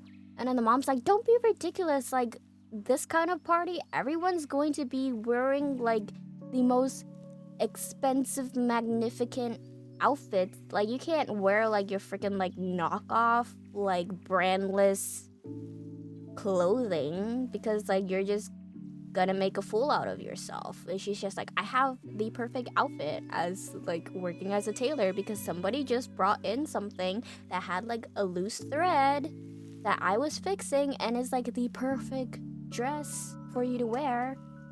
It's like a Saint Laurent like limited edition tweed outfit that is later revealed to be worth I mean, I converted the money, but it was like worth almost like $10,000 USD. But it's like 12 million won, 12,500,000 won, 12,500,000 won. Yeah. But yeah, it's like super expensive, and obviously it's a limited edition thing. So yeah. She shows up to the party wearing this outfit, even though at first she doesn't want to wear it because she's just like, this is not mine. Like, will be responsible if anything happens to this. And the mom's just like, oh, it's probably only gonna be like a little bit dirty, and we could just like get it dry clean before we return it. The moment she wears this outfit, you're just like, oh, shit is gonna go down, because this outfit is white. You just know that somebody's gonna spill like red wine or something that is so hard to wash out from a white, like, kind of like and it doesn't really look like a cocktail dress or anything. It's like a tweed blazer and like skirt combo thingy. But yeah, it's the Saint Laurent limited edition thing, and it's white. And it's got like it's really pretty though. It's like a blazer and a skirt, but it has like little like feather cuff, I think, or like a fur cuff on like the end of the sleeve. And then throughout this dress, you can kind of see that there's like little like bedazzled crystals like embedded all over it, and you're just like, oh shit, that looks expensive. It's not revealed how much it is now, but obviously she's gonna have to like look up the price later on. It's $10,000. But yeah, she shows up to this party and stuff, and then she watches from a distance at first because they're doing like the whole like little red carpet thing to like introduce all the people and stuff. And as she's standing there, a guy comes up to her and like taps her on the shoulder, because he recognizes this dress. Obviously it's not hers, but he thought that she was somebody else, and he like taps her on the shoulder and is like, oh, when did you cut your hair? Because we find out that this outfit belongs to Miss CEO lady that she was like enamored by earlier. And yep, so it belongs to her. And as she's there arguing with the guy, because like she's just like, oh, like, why did you touch me? Don't touch me, like, you don't know me. And he's just like, oh, I thought that you were someone else. And then she's just like, ha, I bet you say that to like all the girls that you try to touch, you pervert. And then she like takes out her cell phone and snaps a picture of his face. Typical Korean like romance plot misunderstanding right there. And she's just like, ha, now I got your face and I'm gonna report you to the police and blah blah blah. And then he's just like, okay, yeah, fine, like, go ahead, report me to the police and stuff. Go ahead and like blow this out of proportion, like I thought you were somebody else, but clearly I was mistaken.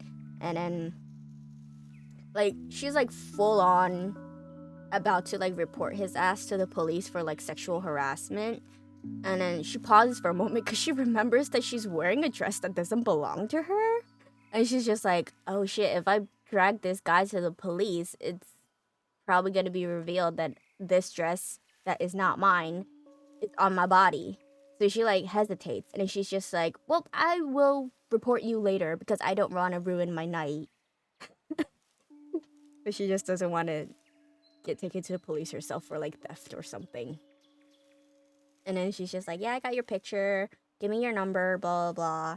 And then she like walks away. And then they're inside this party, and then it cuts to Chetty with Miss CEO's sister-in-law. And they're inside their chauffeured fancy car on the way to the same party.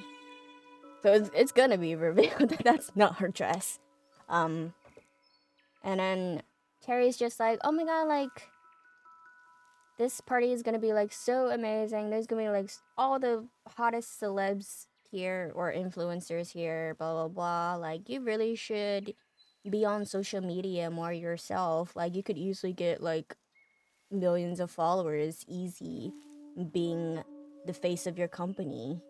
And then Miss CEO lady is just like, oh, I'm not interested. And then Cherry like looks at her outfit, and then she's just like, we're matching because we're like wearing black and all, but like you really should have like worn that other dress that you had. Like, that Saint Laurent dress would have been perfect for this party. And then that's the moment where you're just like, oh shit, that's her dress. because like it's like the same brand, and obviously Korean dramas gotta have those coincidences. So you're just like, oh, Saint Laurent dress, even though they don't say that it's a white dress, you know that's her dress right there. And then the CEO lady, she's like, oh yeah, I couldn't wear that dress anyway because like my maid brought it to a tailor for like a loose thread. And you're like, yep, that's her dress, all right. And then they show up to the party and stuff. Ari's already in there talking with like Minnie and the other group of people. And then as they're talking, like Minnie's just like, oh, let me introduce you. This is Ari. She went to Yale. She was like my bestie in high school, and she is the daughter of a rich CEO. And then they're like, oh my god. And they're like all like kissing up to her and stuff because they think that she's like this wealthy girl and stuff like that. And they're just like, oh my god, I love your outfit too. Like, Saint Laurent, right? I'm just like, oh shit, does everybody freaking know what brand this dress is at this point? Yeah, they're just like, oh my god, isn't that like a limited edition like Saint Laurent dress? Like, where did you get it? I heard that it was like so hard to get. And then like Chetty and Miss CEO show up, and then they're just like, oh my god, she's wearing like the same dress that you own, like Shion, that's like the CEO's name. And then the CEO is just like, yeah, like what a like interesting coincidence that we both own the same limited edition outfit, you know? And then the group start like bombarding Ari as to like how she got it, because like Cherry is like very insistent. She's just like, oh my god, like I tried to get the same exact outfit too, and I was waitlisted. Like, how did you get this like nearly impossible to get dress? Blah blah blah. And like Ari is like feeling the pressure because she's just like, oh my god, like what am I supposed to say?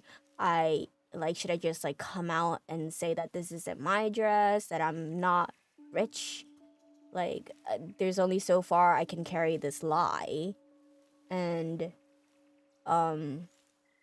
everybody's just bombarding her. They're like, oh, did you get it in like Milan? Did you go to Paris? Like, where did you get it? Blah blah blah.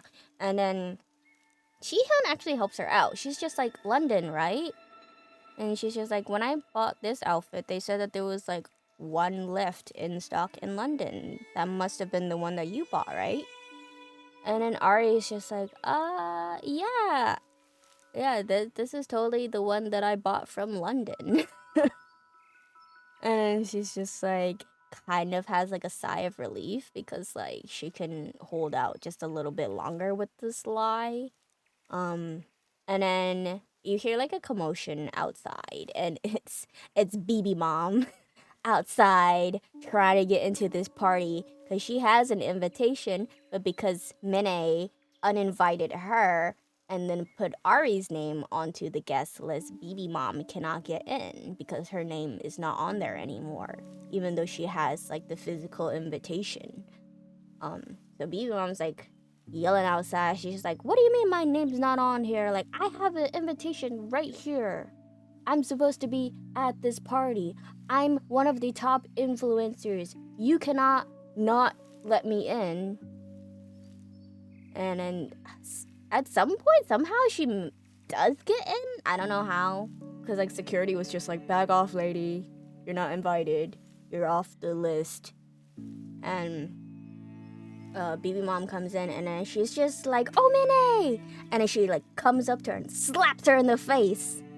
And you're just like, oh shit, catfight is happening. But at the same time, you're just like, they are very dangerously close to a lot of alcoholic drinks that could stain this white dress.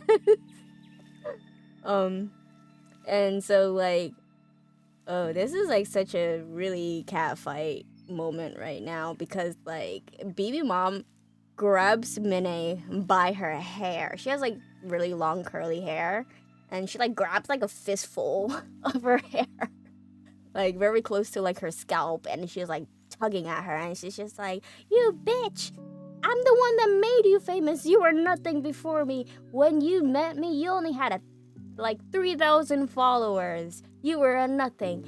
I followed you, and then you got more followers, and then you tagged on my side, and then you eventually became more famous than me, but like, you're just a clout chaser, blah blah blah. And then Minnie's just like, let go of me, like, you're nothing anymore, like, you've lost all your followers because of this, like, scandal thingy.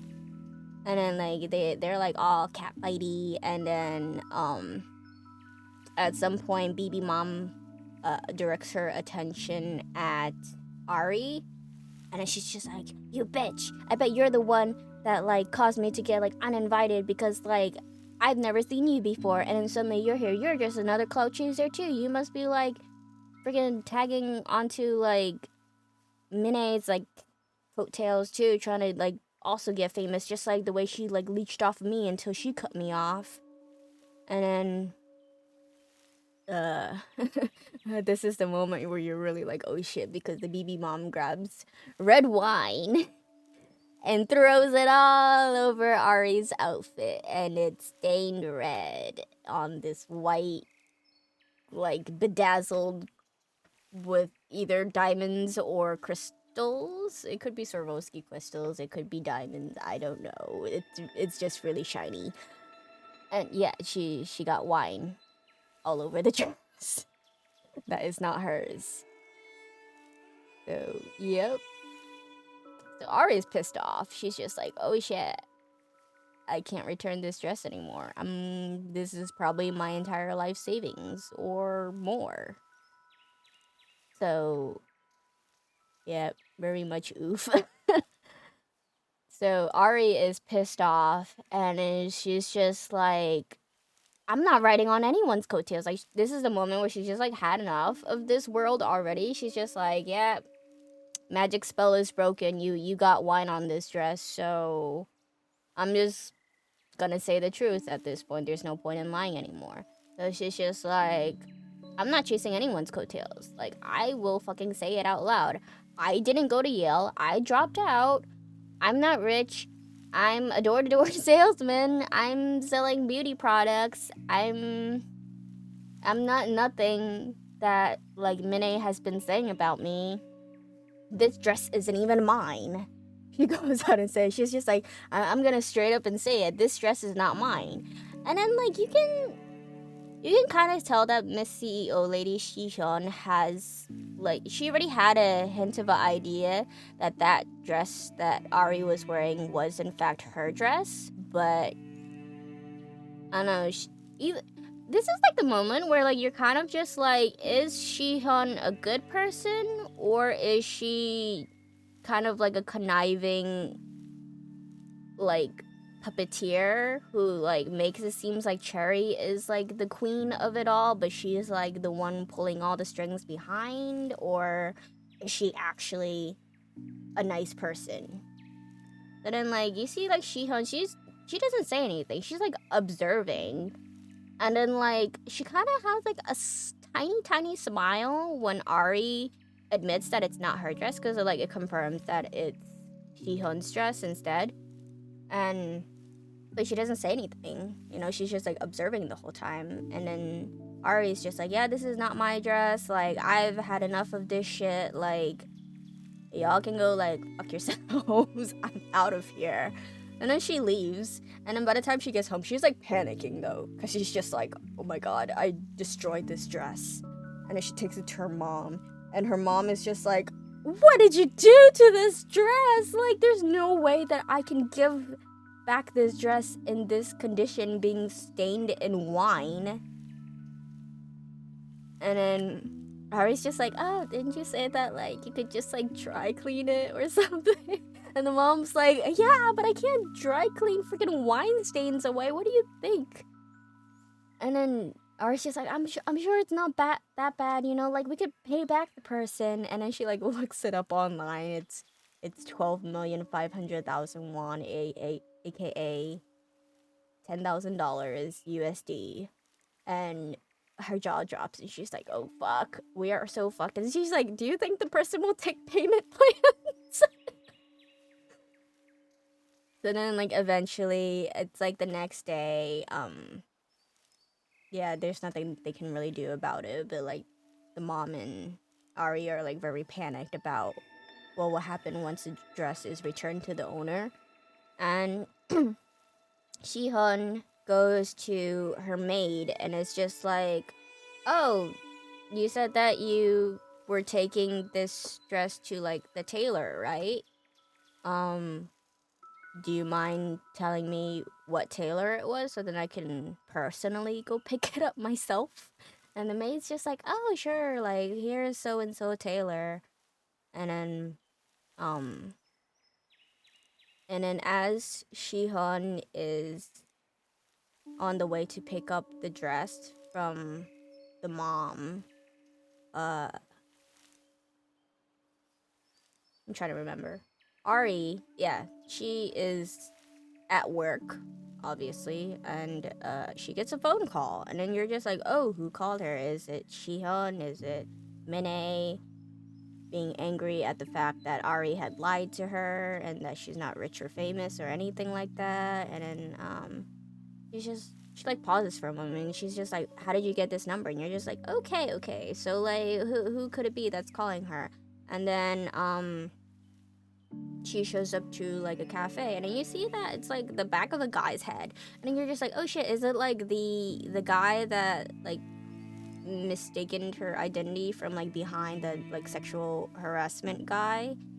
And then it turns out to be like a different guy, and then it like flashes back to the night of the party after she leaves the club area with like the stained dress, and then like a different guy had followed her out and he offers her like some like wet wipes and stuff to like kind of dab away at the stains, but obviously that's not gonna do shit.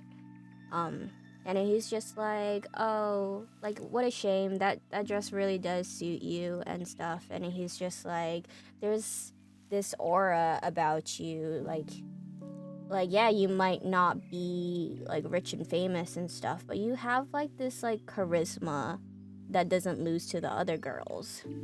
And I just wanted to let you know that you looked very pretty tonight. And then it's that guy that she's meeting, apparently. And then it turns out that he's like a social media manager, lawyer person, like a publicity person, agent thing. I don't know, something like that. And then he is just like, are you interested in being an influencer yourself? Like, I see potential in you. Like, if you... He's like, there's definitely more to you than someone riding on another person's coattails. Because he's just like, I know that like Ominhei had followed you before, and like that could have just been your 15 minutes of shame, but if you pull up your Instagram right now, your brand new Instagram, you already have over 1,000 followers. But if it was just like your 15 minutes of fame, you would have lost all those followers already. So definitely people see some potential in you as to have reason to continue following you. And he's just like, I think that you can grow as an influencer. Are you interested in this world? And at first she like turns it down. She's like, no, I'm not interested. Or like, I gotta go home, blah, blah, blah. And then as she's going home, it like cuts again to the other guy that she had met, the guy that had touched her shoulder and she accused of sexual harassment. He can't stop thinking about her. Because like everybody knows who he is. Apparently he's like some rich CEO guy too of like a beauty products company also, but also like fashion, I think. I'm not too sure what he does. He's a CEO of something. And apparently he's like really coveted by a lot of women as an eligible bachelor. And he can't stop thinking about her. And then he's just like, oh, I'm on social media myself. Like I have an Instagram account, but the one person that he follows is Shihyun, the CEO lady, and he does not follow any other people. And he's just like, okay, I only follow this like one person. and then he like starts questioning his driver. And he's just like, how does Instagram work? How do DMs work? How would I find this person on social media? Blah blah blah.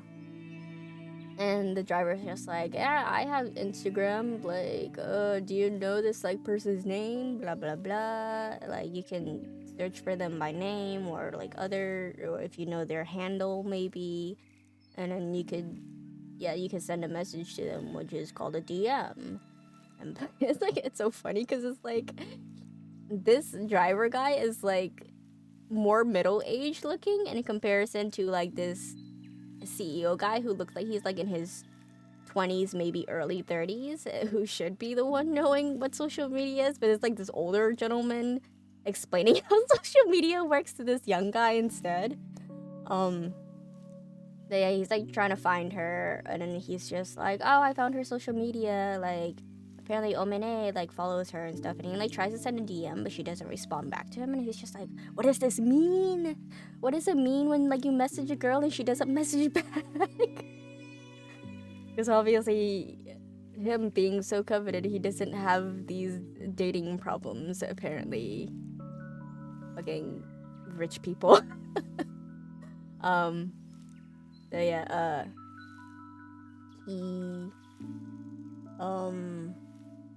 he's trying to find her, but he can't find her, and he doesn't know how to contact her.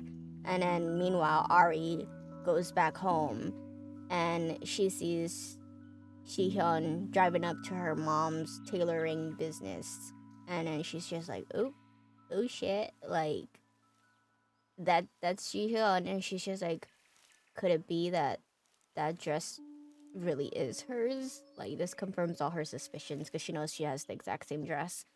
And she like goes in to like apologize, and the mother is like panicking because she's just like, oh my god, she showed up earlier than expected before we could even think of a solution as to how to clean this dress. And then Shihyun's just like, oh, you know what, it's fine, you don't have to pay me back for the damages or anything. And she's just like, honestly, I've had this dress for like a few years now, but I don't wear it very often anyway. Like, maybe it was a sign that this dress should have been like tossed away long ago. And then the mom's just like so shocked because like this is an expensive ass dress that she's like just being like, oh, I should have just tossed it out years ago. And then Ari comes in and she's just like very apologetic, and she's just like, I promise, like, no matter what, I will pay you back this dress. It's my fault, like, I shouldn't have worn this dress without permission. This wasn't my dress to wear, this is your dress. And then Shihyun's just like, oh, like, it's no problem, like, I should have tossed out this dress already by now.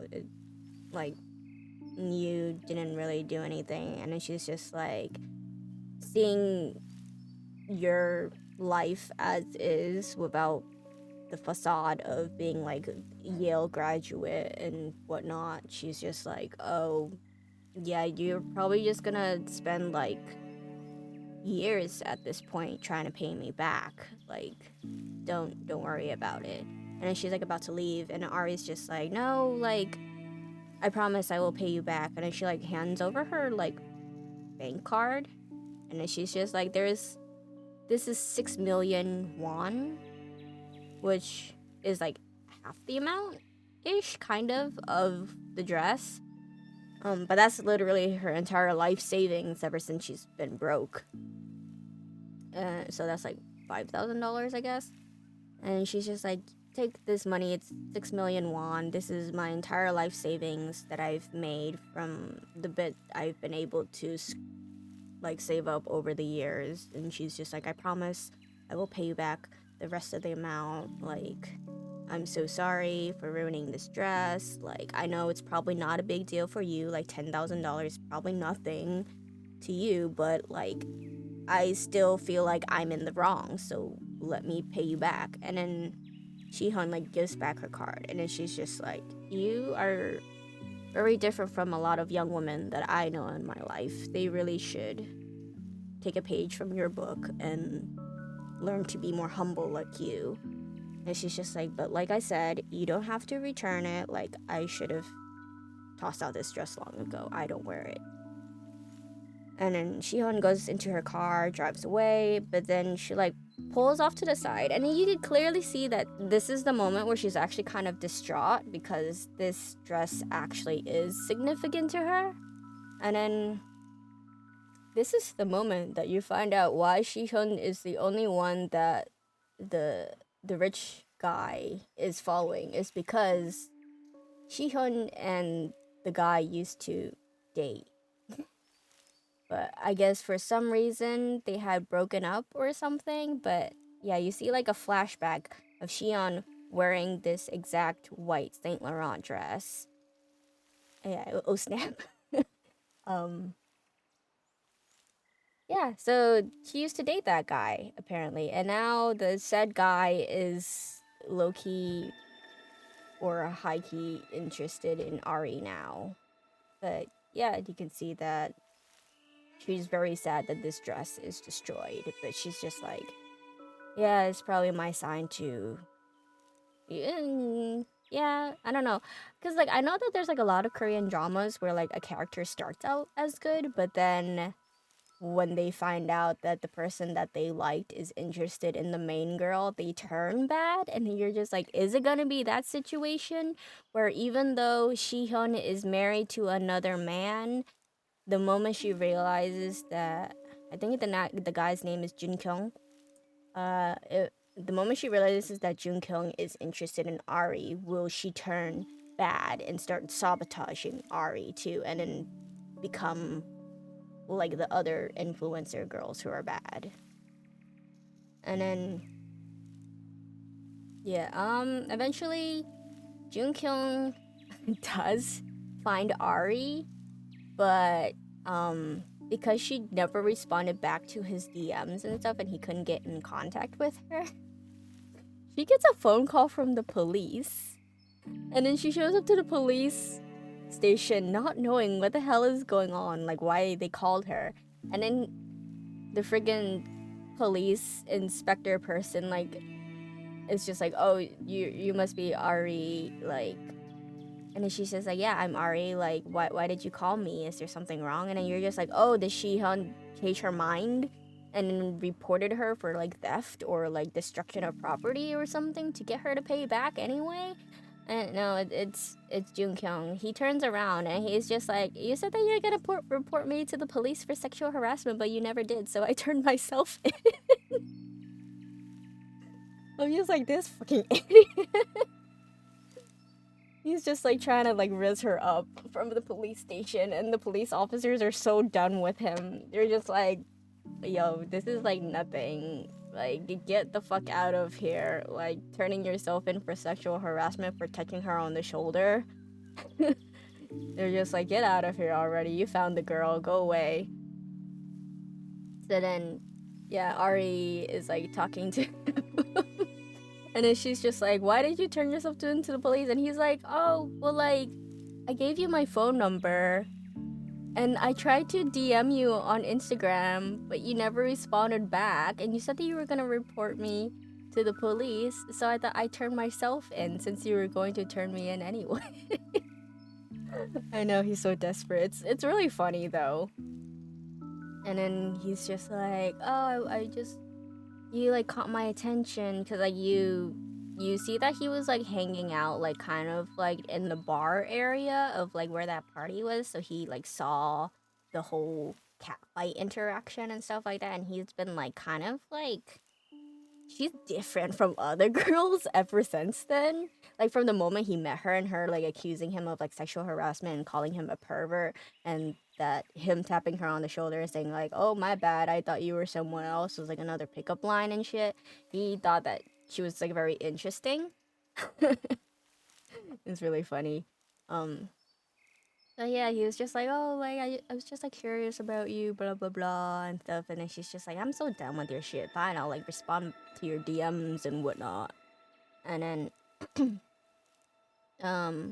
eventually it's like the next day, Minnie actually shows up again and like contacts Ari, and then they meet up at like a cafe and stuff because since that cat bite went down, Minnie's like reputation is kind of going down the drain too, because like there's like no pictures up yet, but people have been like spreading the story of BB Mom and her getting into like this cat fight, and how like well, her reputation relies on the fact that she's like kind of like, oh, I'm a loyal bestie kind of thing. So like her having cut off BB Mom and stuff when they were like supposedly like besties and everything tarnished her reputation and her image as like the kind of like, oh, I'm besties with everyone kind of thing. So she's like losing followers, like a lot of them like 2,000 followers a day or something like that. So she's like very desperate, and she's like messaging the entire like mini circle of mean girl chicks. Cherry's group. I think I'm trying to remember the name.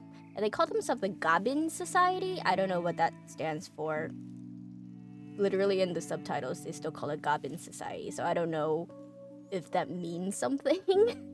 I'm just gonna call them the Mean Girls. So yeah, the little Mean Girls are like kind of like ghosting Minnie at this point because they don't want their reputations to go down with her, because she's like losing followers left and right. And Cherry is like, then she's like the Regina George of the group. She's just like, oh yeah, continue ignoring her. Like we don't need to like drag ourselves down with her. Blah blah blah. She's like done for. And Minnie is just like, oh my god, I'm about to like launch a whole bunch of products and stuff, because I think she like runs like a clothing little boutique of her own or something. I'm trying to remember her handle. Oh yeah, Minnie, she runs like a little like clothing boutique called like Luna Chic. So she calls her followers like Lucy's or something like that, and then she's just like, oh, I'm assuming that Luna Chic is the kind of like a play on words of like lunatic or something. I don't know. But yeah, she's just like, I'm about to like do like a fashion line launch or something, and like if I'm losing all these followers, this line is going to tank. So I need to draw in more followers and stuff, and then like show the world that I'm still within this like elite circle of influencers and blah blah blah. And she is like desperately like liking all of the Mean Girls' photos on Instagram, like all their new photos, and commenting like, ah yes, queen, like work it, you look so good, oh my god, you're so pretty, and blah blah blah, like kissing their asses so hard. And then they're all like laughing at her behind her back, and they're just like, oh my god, Minnie is like so fucking desperate right now to like hold on to the bit of fame that she has. And like Minnie had sent them all invitations for like the launch of her fashion collection, and then they're just like, oh yeah, I'm like not gonna go to that launch and blah blah blah. And then they're like all trying to agree with each other, like, oh my god, Cherry, like what do you think? And then Cherry's just like, yeah, none of us are gonna show up there, like she's done for. And then Shihan pops in, and then she's just like, I'm going. And then Cherry is just like, what? Nuna? Or like, big sister, sister-in-law, like, did you say that you were going? And then Shion's like, yeah, like Minnie like called me earlier today and asked me if I could come, and I already told her that I would come, so I can't back out now. And then you see that Shihun, you're just like, okay, maybe she actually is a good person. And Shihun is just like, yeah, I'm going to it, like you guys should go too. And then Cherry's just like, no, I'm not gonna go. Like, we're not gonna go. Like, why would we go? Like, she's done for. We're gonna, like, cut her out of the Goblin Society. And then Shihan, like, pulls Cherry aside, and she's just like, you know that, like, the reason why Minhei is, like, not being popular anymore is because of the fact that she cut off BB Mom, and what you're doing is exactly what Minnie did to BB.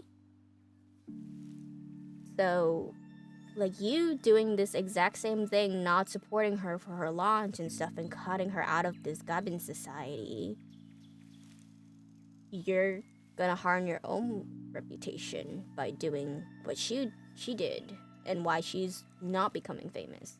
And then Cherry, like, considers it for a second, and she's just like, fine, I will go, but, like, we're not really friends anymore, or anything like that. Like, I'm, like, so over her. Like, she's just gonna be, like, the lowest tier of this society or something. And then they all show up, and then, like, Minnie is, like, talking to Ari, and she's just like, oh, so you really didn't go to an Ivy League? Like, what happened? And then Ari's just like, yeah, I had to drop out of Yale. Like, I never graduated from there. Yeah, I got accepted, which is, like, pretty impressive in and of itself, but I never graduated. I had to drop out. I'm selling beauty products now. I'm not a rich girl. I am not partying day and night, spending my daddy's money. I'm a door-to-door salesman selling beauty products. And then Minnie's just like, oh my god, you sell, like, beauty products? You're a door-to-door salesman? Like, come to my studio, like, right now. She's just like, I'm doing, like, a fashion line launch myself, and I can help you sell more products. And then, like, she drags Ari to her studio, and you're just like, okay, maybe Minnie isn't as, like, calculating and bratty as she could be, but at the same time, you're just like, does she still have, like, kind of ulterior motives for dragging Ari into this, despite knowing that she can't really get much out of her, like, money-wise? And then, like, she, like, drags her in and stuff, and then all the girls are gathered there from, like, the Gabin Society. And they do show up for, like, the launch, but, like, they're not really participating in her, like, Instagram live or anything. They're kind of just, like, in the background. And they're, like, whispering behind their backs and stuff. Like, oh my god, what's she doing here? Like, what's Ari doing here? This, like, lying girl who didn't go to an Ivy League school, this, like, dropout. And then Minnie is just like, oh my god, like, hello, my, like, Lucy's, welcome, this is my friend Ari. Like, isn't she, like, gorgeous? Look at her skin, it's, like, so beautiful and clear. And then, like, she, like, shakes out her purse, and then she's just like, oh, you want to know the secret to, like, Ari's, like, glamorous skin? Like, she sells these beauty products. And then she's just like, I know that you guys, like, don't really know what this brand is, but, like, if Ari's using them and it's good for her skin, you know that it's, like, good shit. And you know that I would not, like, turn my followers to buy, like, bad items. So you should go and buy this brand right here. Like, look at this, like, face mister right here. Like, this is why, like, Ari's skin is, like, so clear and dewy and white and blah blah blah. And then, like, she's just like, oh, how much should we start, like, selling immediately? And she's like, oh, let me, like, upload it onto, like, my storefront or whatever, and, like, link the product there. And then you see that the beauty products are, like, selling like hotcakes on the live stream. And Ari is just, like, kind of just, like, standing there, like, flabbergasted, because, like, Minnie is, like, saying how many items are being sold, and they're just like, oh my god, like, 200 have been sold, like, over this much has been sold already, like, wow, look at you, like, everybody loves you, and stuff like that. And then, like, she's, like, very conflicted, because, like, she sees how much product she's selling through the help of Minnie, but at the same time, she hears, like, all the backstabbing happening right behind them, of, like, the whispering from the Gabin Society, and how they, like, look down on her. So she feels, like, very out of place and stuff like that. And then, like, the Gabin Society is also, like, kind of low-key back-talking about Minnie in the background, too. So then she's just like, okay, there's definitely like a rift between Minnie and this little mean girl collective right here. And then she like is kind of like panicking, so like she like runs off the stream. And then like Minnie like follows her and she's just like, why did you run away? I'm trying to help you. Like I helped you sell so much today in a single live stream. And this is how you're gonna like repay me and stuff. And then Ari's just like, you're just using me too, aren't you? Like your reputation is tarnished, so like now you're treating me like some sort of charity, aren't you? Because like clearly you're not getting along with the other girls right now. Then like they're kind of having this argument, and a minute's just like, no, I just wanted to help you because we were friends and stuff like that. And then like you see like a cutscene of when they were in high school, and then Ari's like studying, and Mine's like looking at like the things around her bedroom and stuff, and she's just like, oh my god, this is like a Burberry backpack.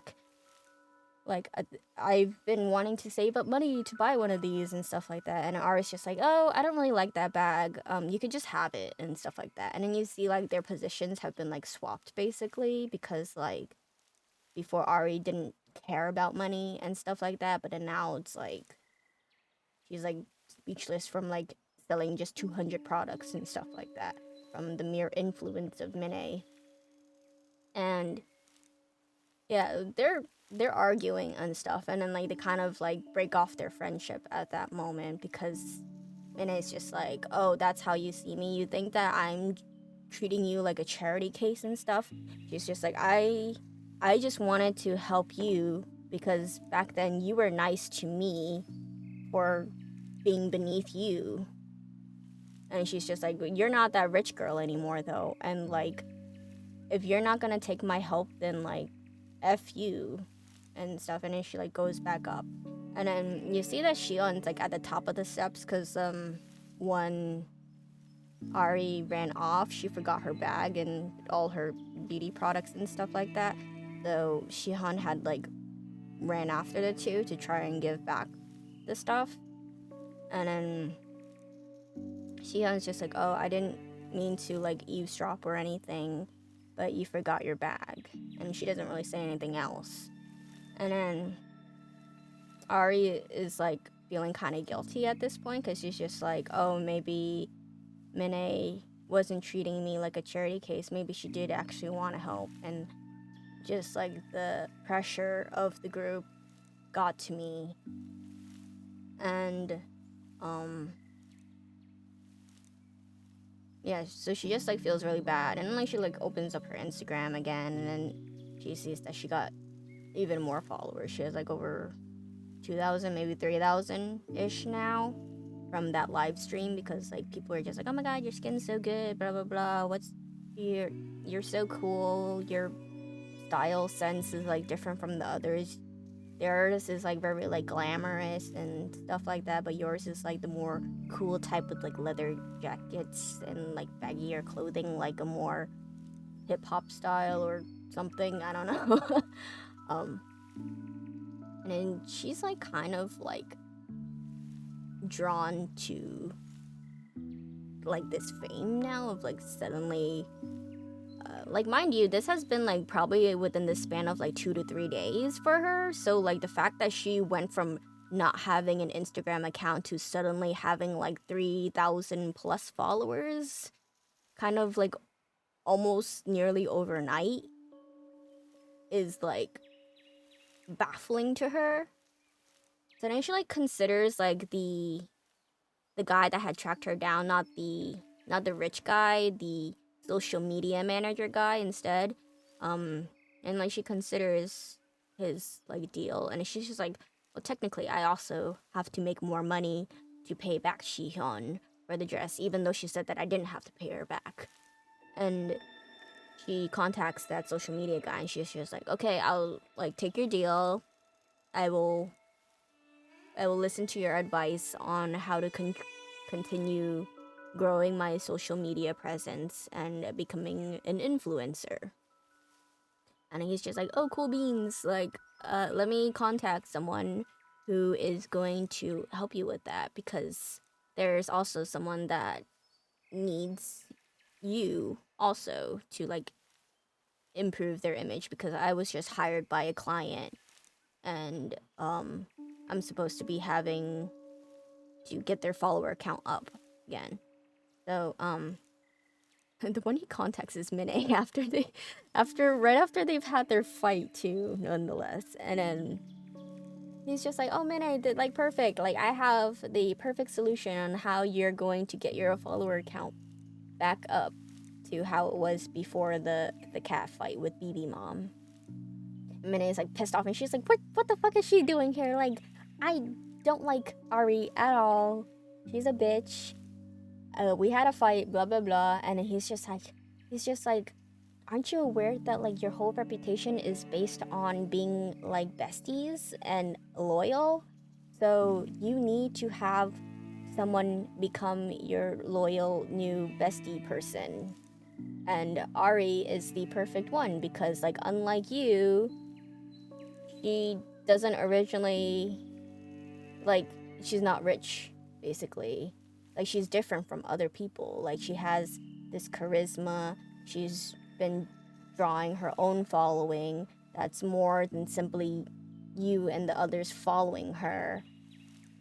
And blah, blah, blah. And then he's just like, and plus, like, you already told all of your followers that she was your high school bestie. So, like, you guys actually have a history. This is not like some random bestie that showed out of nowhere. You already have a history of friendship. So, this is going to help your image by reconnecting with this bestie that used to be rich but isn't rich anymore. And blah, blah, blah. And then they, like, kind of reluctantly accept it. And then, it cuts to being in like the Luna Chic boutique again, and it's like the official like launch party and stuff where like followers and stuff can meet all of them. It's like a meet and greet kind of thing, I guess, slash clothing line launch. And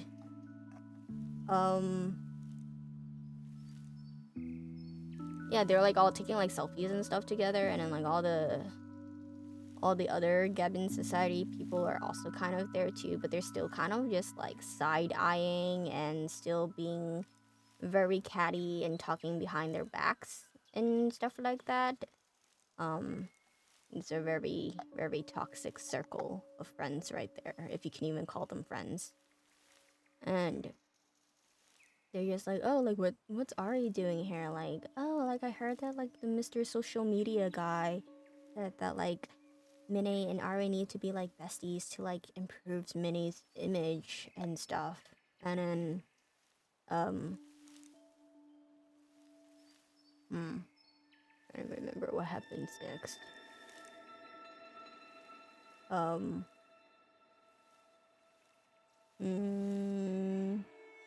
okay.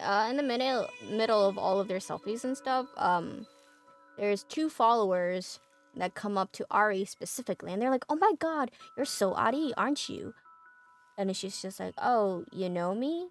And then they're like, "Yes, we know who you are. Like, we followed you after that live stream from like before." And like they're just like, "Oh my God, like you are so beautiful. You're so stunning. Like I'm in awe at your presence, blah blah blah." And they're just like, "Oh my God, I just love your fashion sense so much. Like this outfit that you're wearing today, like what is it? Like what brand is it?" And she's just like, "Oh, this it's like nothing special. Like I just went to this shop, blah blah blah." And she's just like, "It didn't cost that much money." And they're just like, "Oh my God, so you're like saying that without money and stuff, we can still look as good as like you and the others and everything?" And then they're just like, "Oh my God, that's amazing." And they're just like, "Oh, can you like tell me the details of like where you buy your clothes from, because like I want to dress just like you." And so she has like the appeal of like the not so rich people following her versus everybody else, where they have followers simply for, it's like following the Kardashians basically. It's like the envy aspect of just like what you wish your life could be versus things that are more obtainable. So she starts to get a following from that. And then she, like, towards the end of the clothing launch and stuff, after all the followers have left and they're cleaning up after this launch party, Minnie goes up to her and she's just like, go into the fucking parking lot and help clean up. And she's just like, wait, what? Like, I'm supposed to be like your guest. Like, we're supposed to be friends. And she's just like, oh, you really think that you're my friend after everything? Like, go down to the parking lot and like help the other lackey friend put my presents away. And she goes down to the parking lot and she feels kind of like rubbed the wrong way because she's just like, okay, like, this is such a fake world. Like, she doesn't see me as a friend. She's just using me for this friendship image. But she's just treating me as like another lackey, like the other friend. And she goes down to the parking lot and she sees like so many bags and like presents and stuff. And like the lackey girl's like, well, what are you waiting for? Like, these things are heavy and it's tiring constantly bending down and picking things up. So help me put all these in the car. And then she's just like, what is all of this? And then she's just like, these are Minnie's like presents. And she's like, presents? You mean like you guys get presents and stuff just from people meeting you, even though like people came here today to buy her products, they're also gifting her things? And Lucky's like, yeah, it's like the perk of being an influencer. Like, people are simply just happy to even be able to meet us at this point. So they're, instead of just like buying things, they're also gifting things. So she's like kind of like very surprised. Another thing that she's like not aware of within this universe. And then she goes back home. And then she like takes into consideration what happened throughout the day and stuff. And then she remembers that like follower asking her about her clothes, and then like a few more flashbacks of like other instances of people being like, oh my god, like, where did you buy this, blah blah blah. And she starts changing her Instagram posts and then posting in the description like, oh, this is the leather jacket that I wore today. I bought it at so and so shop for this amount of money. I got this bag secondhand at a thrift store, blah blah blah, kind of thing. So it's like she's giving like, she's being like a fashion vlogger, but she's like telling people where to find these like good bargains and stuff without having to like break the bank and still look good. So then like her follower count starts going up and up and up, and she eventually hits like 9,000 followers. And mind you, it's still been like only a few days. It's still within like the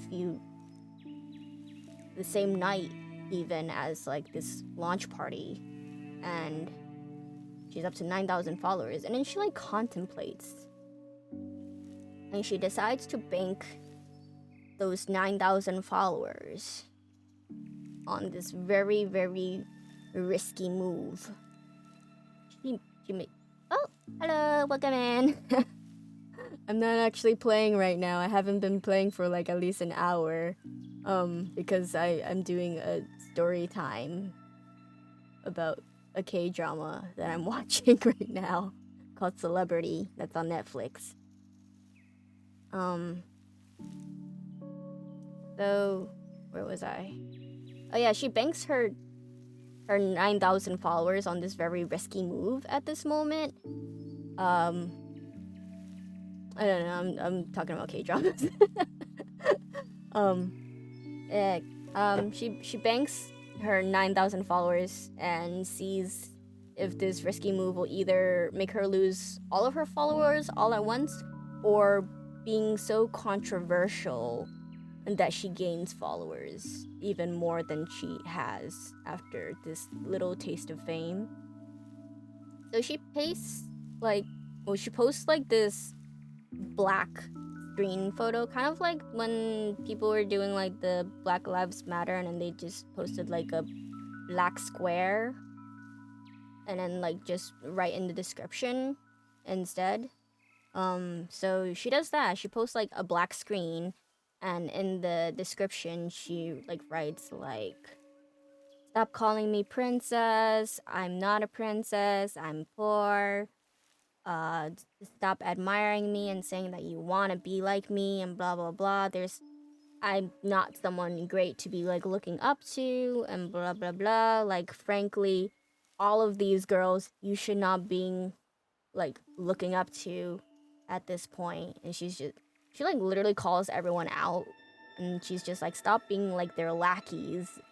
They're nothing without you," and blah blah blah, that kind of stuff. So she does like this whole like hate post basically of like kind of hinting at the Goblin Society, but doesn't actually name any names. But obviously, from this recent circle that she's been hanging out with, it's very much hinted that she's talking about the Goblin Society, how they treat everyone as their lackeys and stuff, and to stop being so goddamn parasocial and everything. And her 9,000 followers start dropping like hotcakes, and then she's getting all these hate comments and people calling her out and calling her a cloud chaser instead. And they're like, "We're not lackeys," and stuff like that, and just like blowing up her phone and stuff that she has to like literally turn off her phone. And then she gets a call the next day from that social media manager guy, and she goes into the office with him and Minnie, and um basically social media guy is like so pissed off. He's just like, "Why did you fucking do this? You have ruined yourself." And he's just like, "Take a look at this."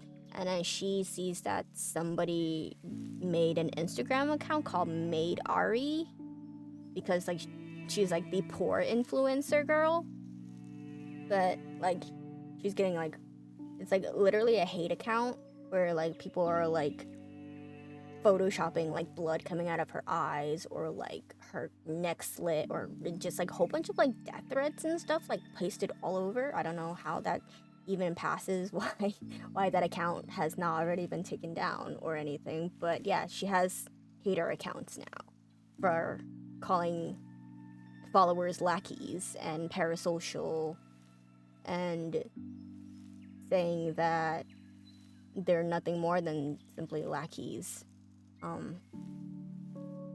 And she's like very much aware of like just how much of a risk it was, because like she's lost over like 2,000 followers already from like her measly 9,000 that she banked on. And but yeah, they're just like, "Oh, you're like so fucked, like unless you find a way out of this by some miracle, you're done for." You know, like Mene even is going to like have to cut you out too, and stuff like that. And then meanwhile, the entire Gabin society is like kind of doing like a little PR, like image cleansing thingy by having live streams and stuff, and being like, "Oh, you know that we don't see you guys as like our lackeys, like you're best friends and stuff, like yeah, you're just my followers and stuff, but I see you as my friends." And then they're like feeding into this like whole parasocial thing. And yeah, that's pretty much it. And then I forgot to mention like actually very important part of the story is that she's actually telling this story on a live stream. And she's like basically exposing everyone through like how she achieved this fame and stuff. But like the more shocking aspect of this is actually she's supposed to be dead apparently. Yeah, it is pretty insane. But yeah, so like throughout this whole story that I've been recounting, she's actually supposed to be dead, and the whole Gabin society is like panicking because she's like exposing all of their dark secrets on a live stream on her Instagram, and they're just like, how is she even on here? It was this like pre-recorded, and she did like a timed like stream to like release this at like X time after her death or something like that. And yeah, but they're like, no, that's like impossible because she's like answering people's questions on the live stream as she's telling this story. So they're just like, did she fake her death? Like, how's this even possible? Like, how is she alive? She was very clearly much supposed to be dead, right? So you're just like, oh, how did she die? Did she do it herself? Or like, is it like that they kill her? And it's like a I know what you did last summer kind of thing of just like, oh, I know you tried to kill me, bitch, but I'm back with a vengeance kind of thing. And yeah, and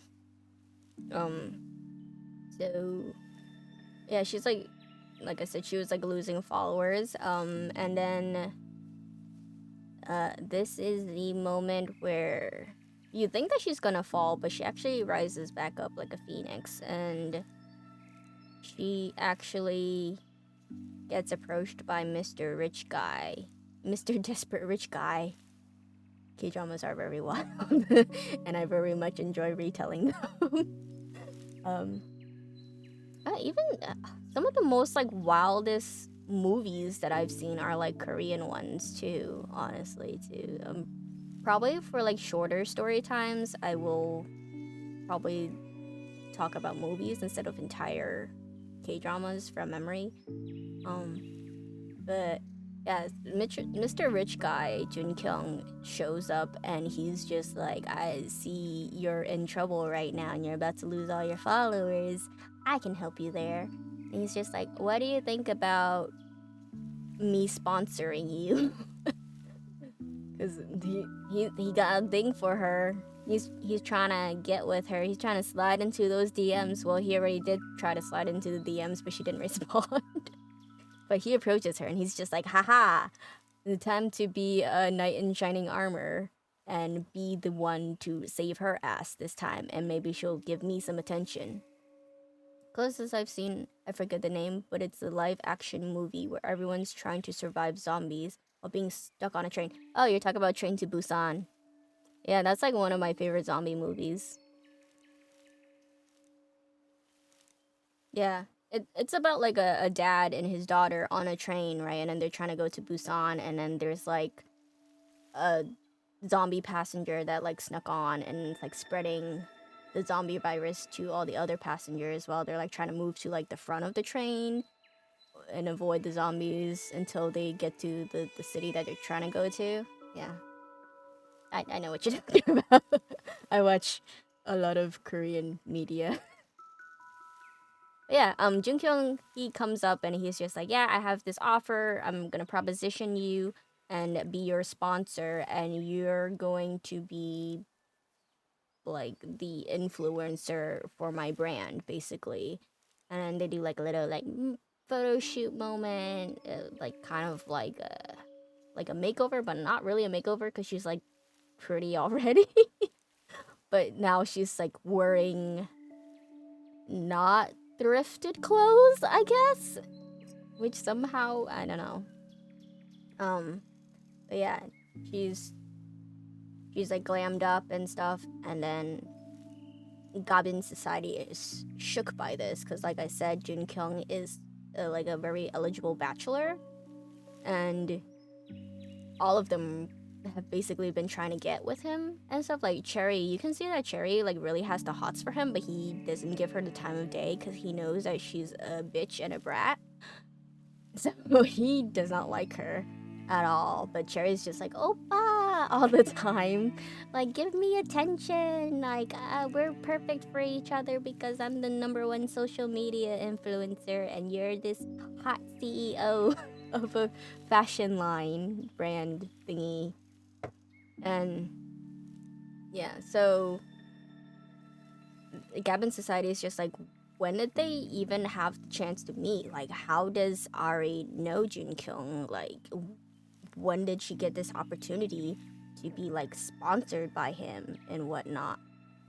Train to Busan was probably one of the K movies that got really popular outside of Korea. Yeah, I feel like certain Korean medias, because of Netflix, have gained popularity. I know that Train to Busan was actually on Netflix for a bit too, but I think like with the rise of like the movie Parasite and like Train to Busan and Squid Games, definitely. I mean, K-dramas and stuff have always been kind of popular if you kind of lean towards like the K-pop aspect of people too. And then, but I feel like media has been even more accessible with the help of Netflix, which probably gave it even more popularity. But yeah, back to the story. I guess they're attending another party now, and then like the Gabin Society is like very shook because they're just like, oh my god, like we just got like invitations to this party hosted by Jun Kyun's like company, and like they heard that Ari was also in attendance, but she's being paid to attend this party, and they're just like, we were just given invitations, like we didn't get offered to get paid to attend, but she's getting paid with not even like 9,000 followers anymore after her big scandal thing, and they're just like rubbed the wrong way and stuff, and then they're like side-eyeing her and like talking behind her back throughout this whole party.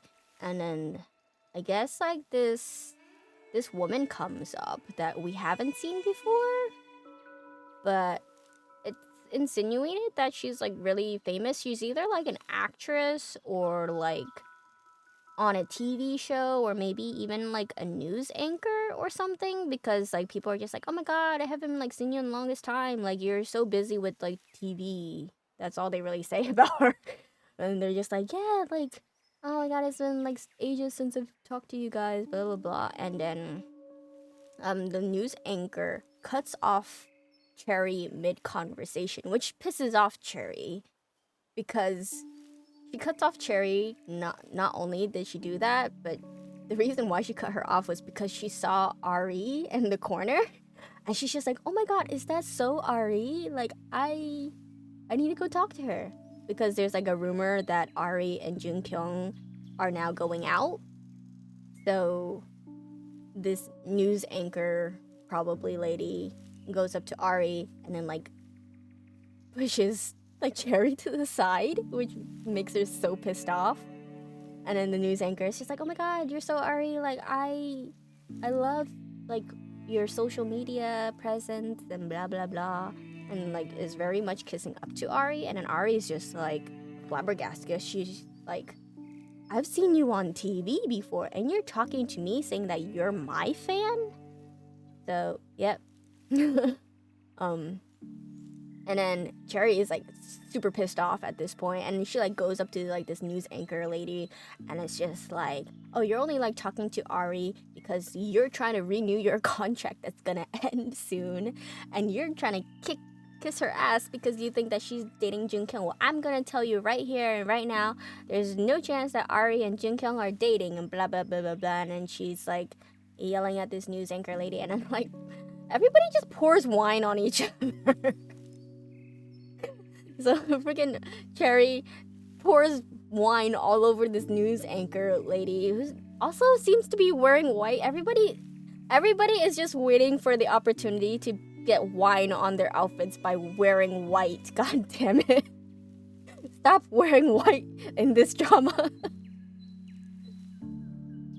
And then the news anchor gets upset and then like runs away and blah blah blah. And it's like the end of that. And then like Ari is like fed up and she's just like, "Yeah, you're right. I'm not dating Jun Kyung. He actually asked me out and I turned him down." And it's like stuff like that.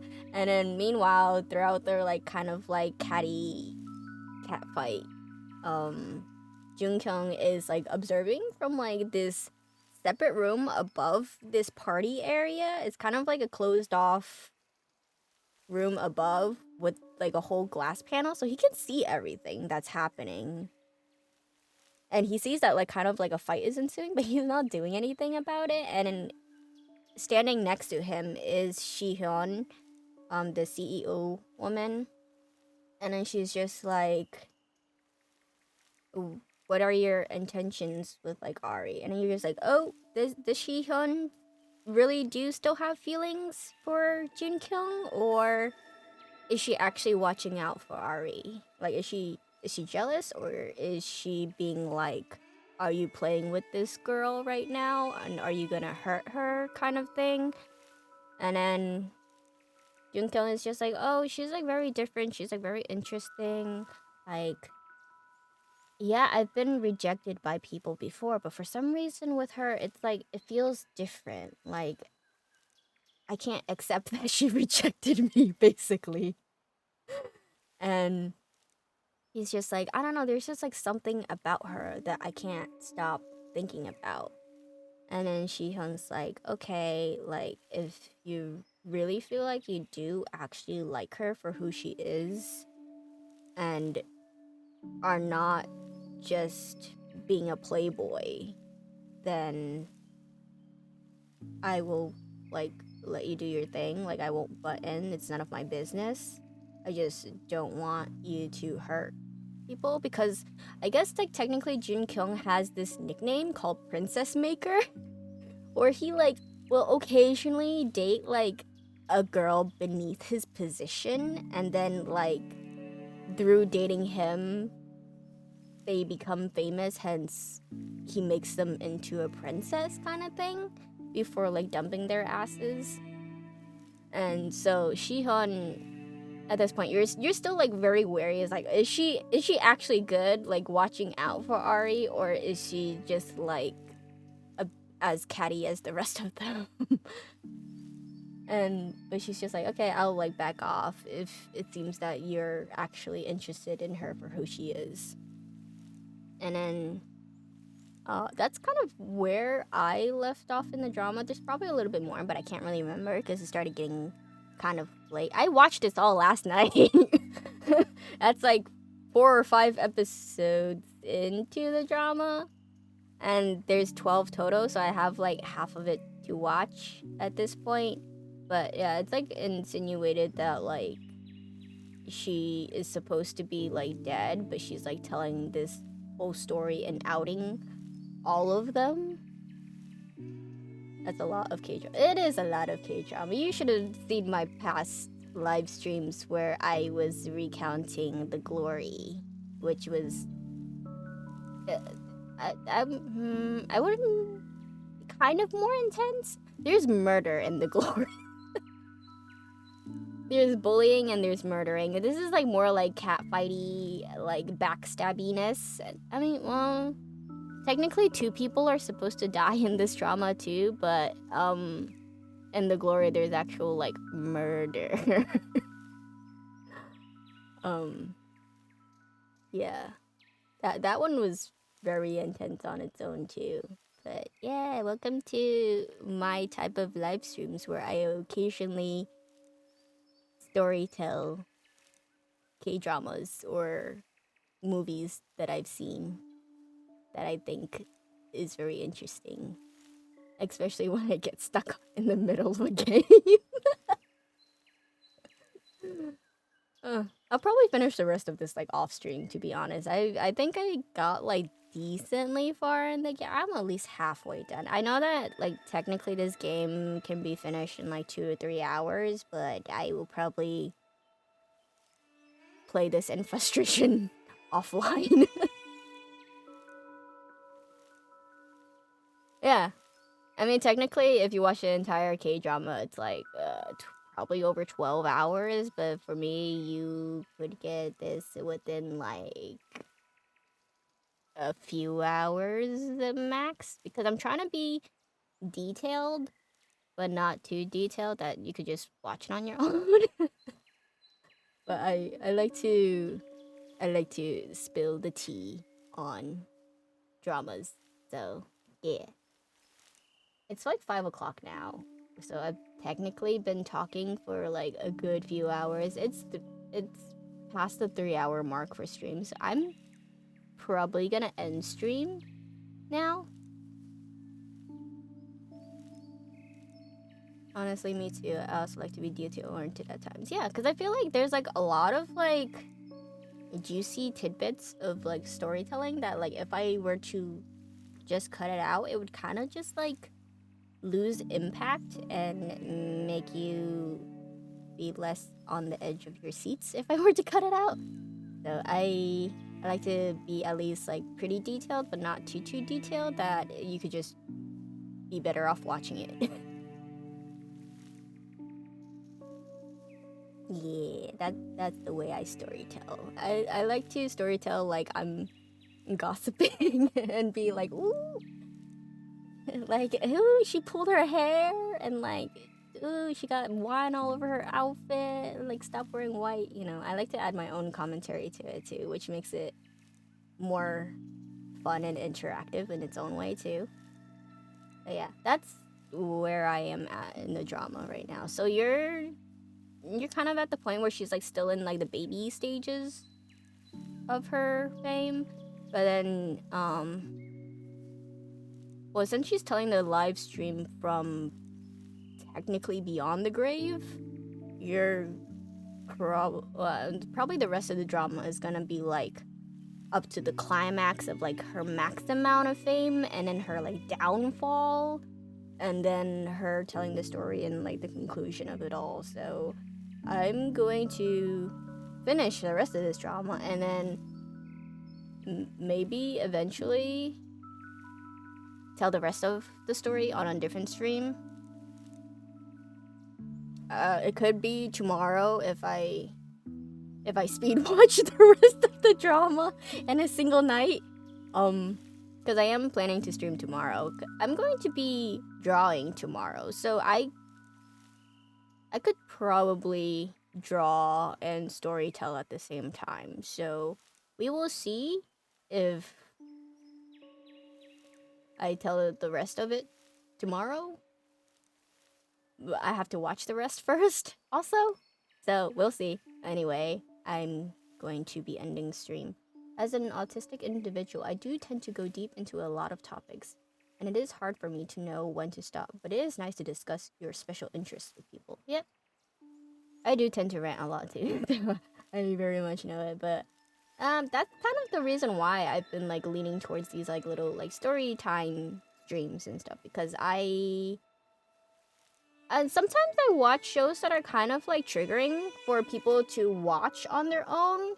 So I prefer to do storytelling if simply watching it will trigger people. Because as I mentioned, there is like death involved or like bullying and whatnot. So I know that some people who want to watch certain things cannot watch it because it has certain triggering topics.